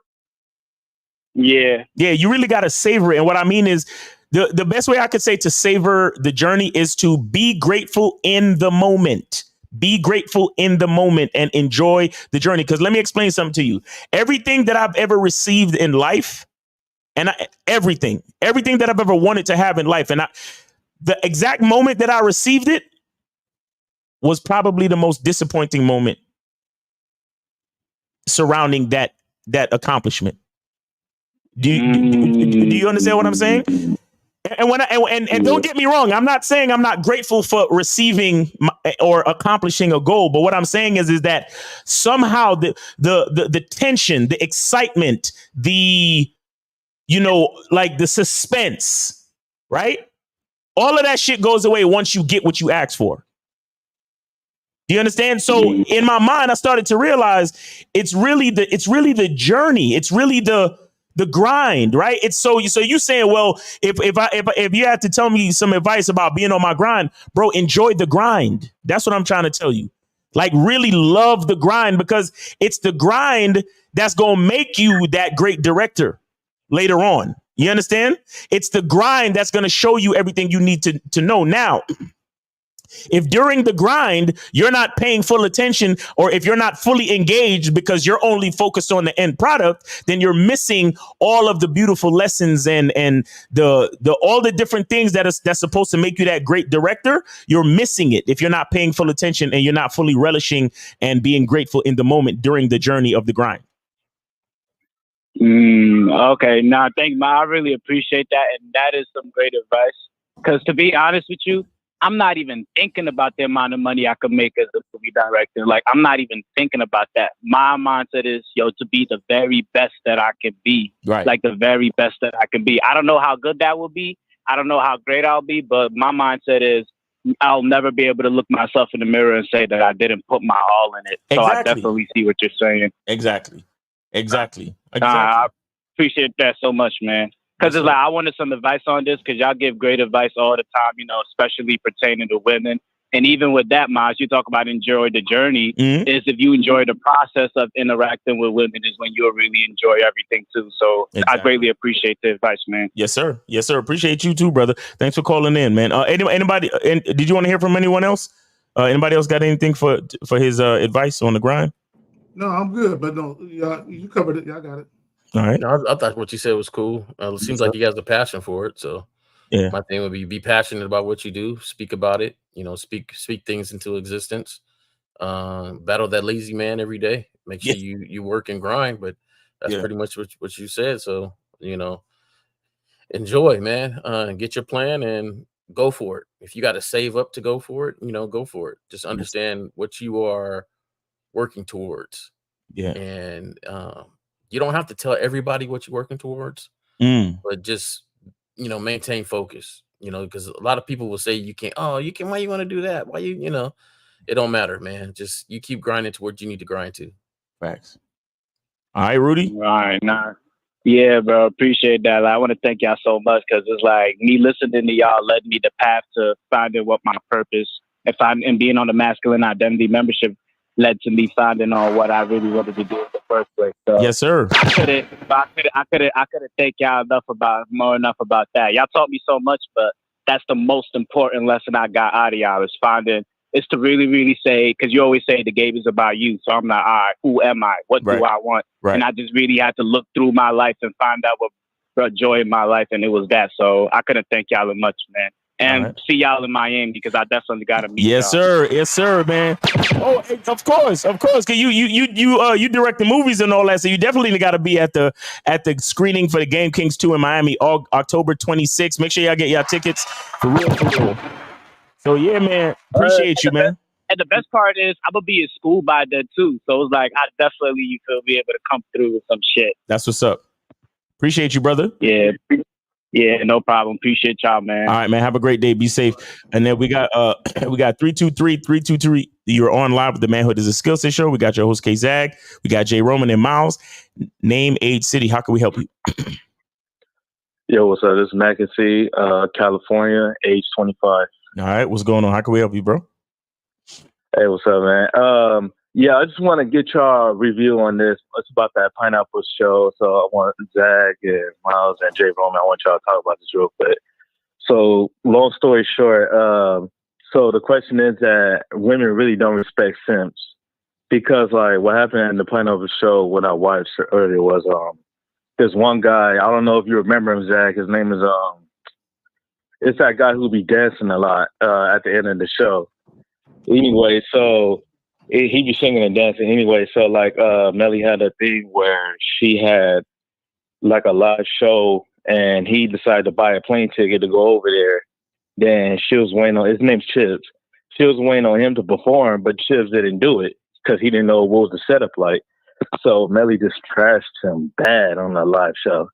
So I was like, what's your take on it? Like women really don't respect him. Well, okay, let me say this. And I've said this before. And there's going to be some female dating coaches that might watch some of our content, maybe not necessarily mine, but maybe other individuals from the Real Game No Theory podcast. A lot of these female dating coaches who coach men, and that's an oxymoron right there. But anyway, a lot of these women who have large male followings, they really don't respect a lot of the guys that follow them, right? They know these guys are chumps. They know these guys don't stand on nothing. They know these guys are simps. They already know that, right? And you can just tell, right? So, and I'm not saying they feel that way about all the guys, but a lot of these women look at those guys as fanboys, right? And the reason why I say that, here's the reason why I say that. because when these women post in the community, like if you go to YouTube, all these female dating coaches do the same thing. Where if they got a live stream coming up, they'll post just a still image of themselves, looking all sultry into the camera. And inevitably, guys will come underneath that post. You're so beautiful. You're so gorgeous. And all this goofy shit. So if you talk like that to women, women already know you a chump, right? So when these guys go on these shows and you see how these women handle the male callers, that's just a manifestation of how these women really view these guys. I just want to point that out. Right. Yeah, because she really trashed him. Like, she was saying, like, hey, why you didn't perform? You came all the way here for what? Nothing. And he was like, look, man, I don't know the setup. Like, you didn't tell me, you didn't direct me, you didn't do nothing. He said, just the same thing as always. Like, just come on and perform. And she was just talking, ragging on for 30. Okay, now let's think about this. This guy has no talent. He can't sing. He has no talent. So if anyone don't know about him, I think he's called the Real Chibs or something. He's the guy that always put on the white glasses. He just a clown, and he's a court gesture. So her wanting him to perform had nothing to do with him showcasing real talent, right? She just wanted someone to laugh. She wanted him to be entertainment for people to laugh at, right? She basically saying, you're supposed to be the dancing monkey, now dance, monkey. And he wouldn't dance. And she felt some type of way. And for any guy to not be able to see that and not say, yo, man, she ain't got no respect for this dude. For them not to see that, it says a lot about these guys. Because all you got to do is be a cute chick and at least be pleasant with most of the guys that they see, and they'll still follow the chick, man. Like I said, a lot of these women, you know, they ain't got no fucking respect for these goofy guys, dog. They don't. The funny thing about it was her own chat was turning on and said, yo, like, you're disrespectful to him. And she's like, no, I'm not. This is how the setup is. I'm like, even her own chat was talking shit to her. See, all right, well, see, some of the guys got it. But guess what they're going to do? They're going to tune in every live Pineapple show and every Pineapple show she do and watch that shit. And they're going to super chat all types of money to her still. But y'all got it. No, I have nothing to say on this. I didn't see the Pineapple show. Yeah, me either. Yeah, so I really don't watch that. Oh yeah. But any other questions, caller? Any other questions? Yeah, another question, Zach, is after the Pineapple show is over, do you recommend hollering on the chicks on the DM, or you think it's just a waste of time? Because you know the stems going. First of all, I wouldn't fuck with none of them chicks. Yeah. Okay, real quick, shout out to Steve the Dean, Williams in the motherfucking middle of the man mindset. I wouldn't. Further, let me just say this, okay? And this is no shade. Well, maybe it kind of is, but this is no shade because there are some guys that watch the Pineapple reaction show that myself, Steve does, and 1950 does, and they watch us, and we give them tips, and they actually go on the show, and they try to get at these chicks. Let me just say this: men that have standards, men that are gamed up, and men that have a true sense of self-worth and self-value ain't going on that motherfucking show. You know what I'm saying? We not. You know what I'm saying? We ain't going on that motherfucking show. You know what I'm saying? And just hypothetically speaking, if I was to go on that show, I would never do it. But hypothetically speaking, I'm not going to let Melly try and dictate how I run my shit. I'm like, hey, Melly, be quiet. I got this. You know what I'm saying? Like, that's how I would do it. She would hang up on me. Right. I'm not going to let no woman try to dictate how the fuck I talk to a female. Right? So just by virtue of the fact that guys are being dictated to, and they're being asked questions, and then answer the question. Like what kind of this is how you know women don't respect you niggas. Because they're fucking demanding that you conduct yourself a certain way when you get in that woman. Hell fucking no. So I wouldn't even go on that show. You know what I'm saying? Period. That's just me though. But for the back end, like hollering at the DM, you think it's still a waste of time right now? Yeah, well, this is my thing. Okay, and it doesn't matter if it's Facebook, if it's X, formerly known as Twitter, IG, whatever it is. If you see a woman you want to holler at, get at her. But you need to be the one dictating the pace of everything. Right? When you want to meet, you set it up. If you want to pull her off the joint and be like, here's my number, give me a call. The moment she give you any resistance, don't fuck with her no more. So it doesn't matter how or where you holler at a woman, you need to be dictating that shit the whole fucking time. So I mean, do your thing, but dictate that shit. Don't let the woman tell you how to date her. Dictate that shit and tell her, no, this is how I'm moving. If you ain't with it, then I ain't fucking with you. Y'all got it.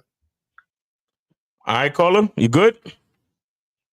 Yeah, I'm good. Thanks, man. All right, Thanks, man. y'all. Take it easy, brother. Y'all take it easy. Thanks for calling the show. All right, if you want to, I'll kill the lines. You want to do the questions, then we could be up out of here. Right, cool. So let's go back because that's the only question niggas ain't asking questions. And I'm trying to ask questions now, y'all late niggas. You know what I'm saying? Y'all too late. This is the only question in the pipeline. So again, okay, and I already answered it. I don't know if y'all want to answer it or not, but I already, gave my little 2 cents on that shit. It says, so in reference to what J. Roman is saying and talking about with the barbershop thing with the kids, is this why dudes have a problem with Russell Wilson? Oh, right. Well, see the thing. One thing that I would, like you said earlier, K-Zach, you don't really know all the ins and outs. And another thing, we got to realize that these are rich and famous people, so it might be a little different, like certain dynamics. But we have to look at the fact that they're married. You see what I'm saying? Like they're married, and they live together and all that other shit. So, I don't know.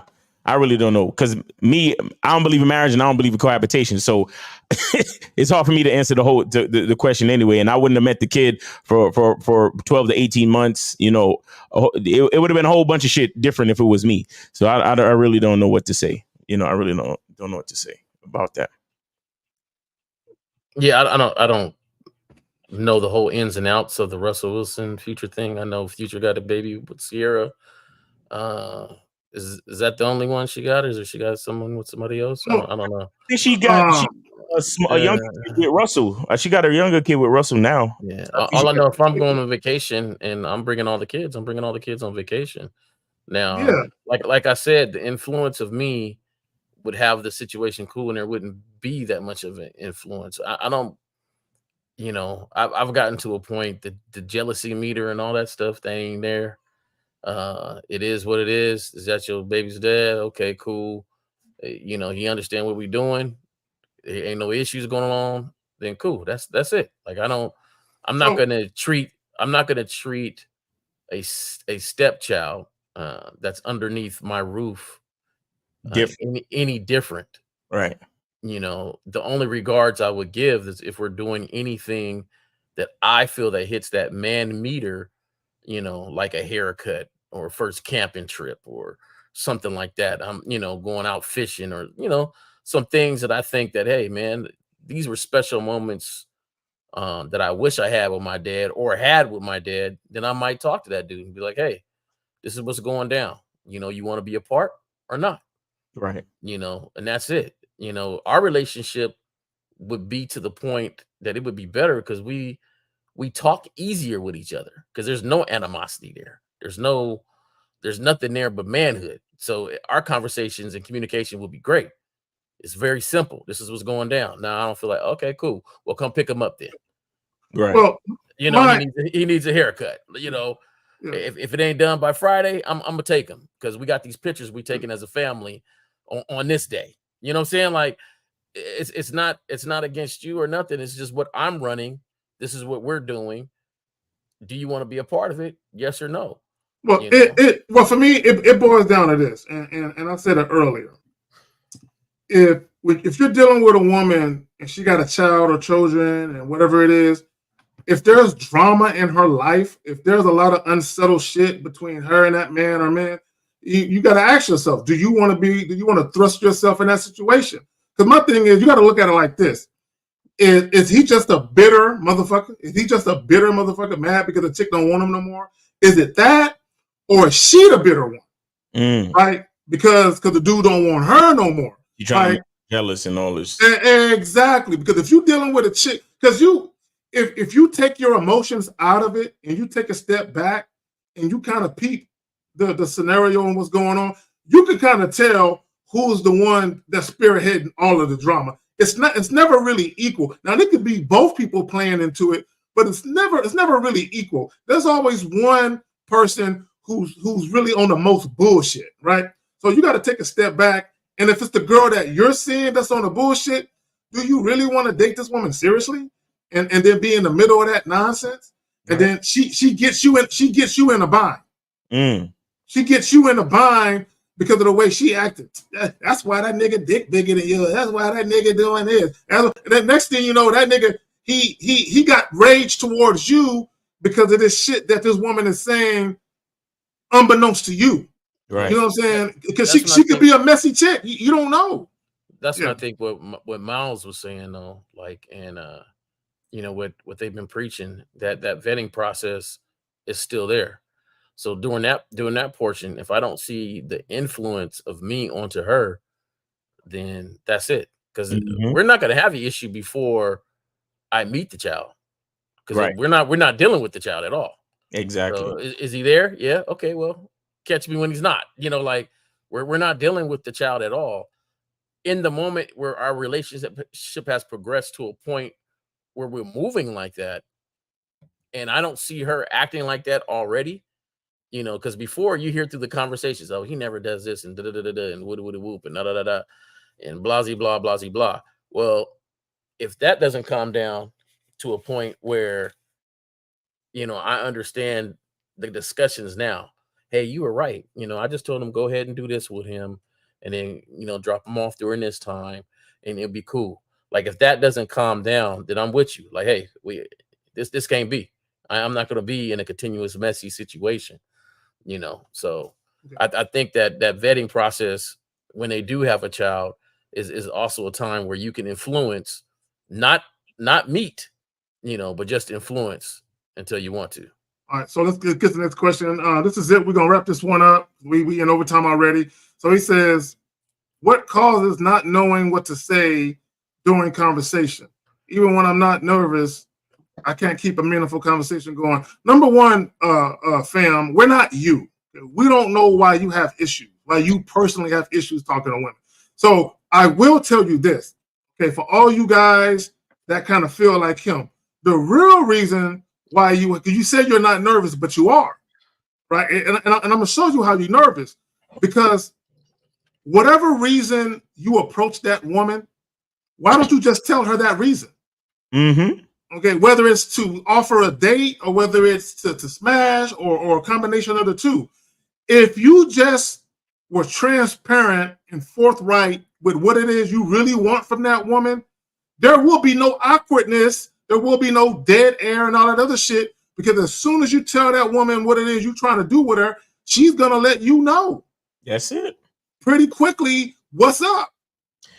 Yeah, because y'all talking about all this conversational shit. You shouldn't be talking that much anyway. If you tell her what you really want, you shouldn't be really doing too much talking. That was my question. How long is your conversations? Yeah, what the fuck? Get in and get out. What are you talking about? Goddamn time. Like, what are y'all talking about all this long time? Yeah. And let me just say this real quick. When y'all very first meet women face to face, 5 minutes is a long time. I said this before. I want you guys to pick up your phone, set the timer for 5 minutes, and just start talking in a voice recorder. Then what you're going to find as you're listening to it, you're going to be like, God damn, I'm tired of listening to myself talk. It's only been 2 minutes. Okay, it's a long fucking time. Facts. So now, can you have a 10, 15, 20-minute conversation with a woman and you lose track of time? You're like, I've been talking for this bitch. It only seemed like it's a couple minutes. Just because the conversation is flowing. It's flowing, and you guys actually are enjoying each other's company for that brief period of time. But if you look up and don't know what to say, and you feel like it's been an eon and you still talking, that means that you are a horrible leader when it comes to dictating the pace and flow of that conversation. Get to the point, say what needs to be said, get in and get the fuck out. That's it. On that note, before we leave, I know you got something you want to plug, fam. Yes, sir. We're going to plug that soap again, man. Make sure you holler at the soap. And starting July 1st, we have the $1 Masculine Identity Membership Summer Sale. You can get on the Masculine Identity Membership for $1. Just put in the discount code SUMMER on the checkout page. Put in the discount word SUMMER on the checkout page starting July 1st. Make sure you guys get on that, man. And good to see you, Jay Roman. It's been a minute. And shout out to K-Zag for having me on once again. Do appreciate it. Yeah, No thanks. problem. Like always, man, Zach, I appreciate you having me on, and I'm excited because I'm working on some stuff. Yes, sir. It's gonna be coming out pretty soon. Me and Zach, we putting together a whole program. It's gonna kind of kickstart my membership up, and it ain't gonna be for everyone. It's not gonna be for everyone here. It's gonna be for a certain crowd, and we were talking we're talking about a lot of that crowd today. Right. It's gonna be a certain crowd where, we know what we did, but it's time to correct it. And there you go. See how we can help and do it. So, and that's all I'm going to give right now. And, I'm getting excited for it. Yeah. And when we get ready to roll it out and we got that time, then we'll go ahead and get more into depth as to what that is and all of that. But guys, like the video, share the video, share, and subscribe. We appreciate all y'all being here. We appreciate the lovely Renee P. Thank you, baby girl. Appreciate you and all that you do. I'm gonna get with you on the back end, Renee P. I gotta send you something. It won't be me, but I'll send you something. You know what I'm saying, for show my appreciation for you and shit. You know what I'm saying. So I'm sorry I won't be in that package. Package. Accept it from all of us, Yeah, there you go. So anyway, man, appreciate y'all. Tomorrow, the Real Game No Theory podcast, 11 a.m. Central, 12 noon. Right? Come fuck with us. We'll see you then. Peace.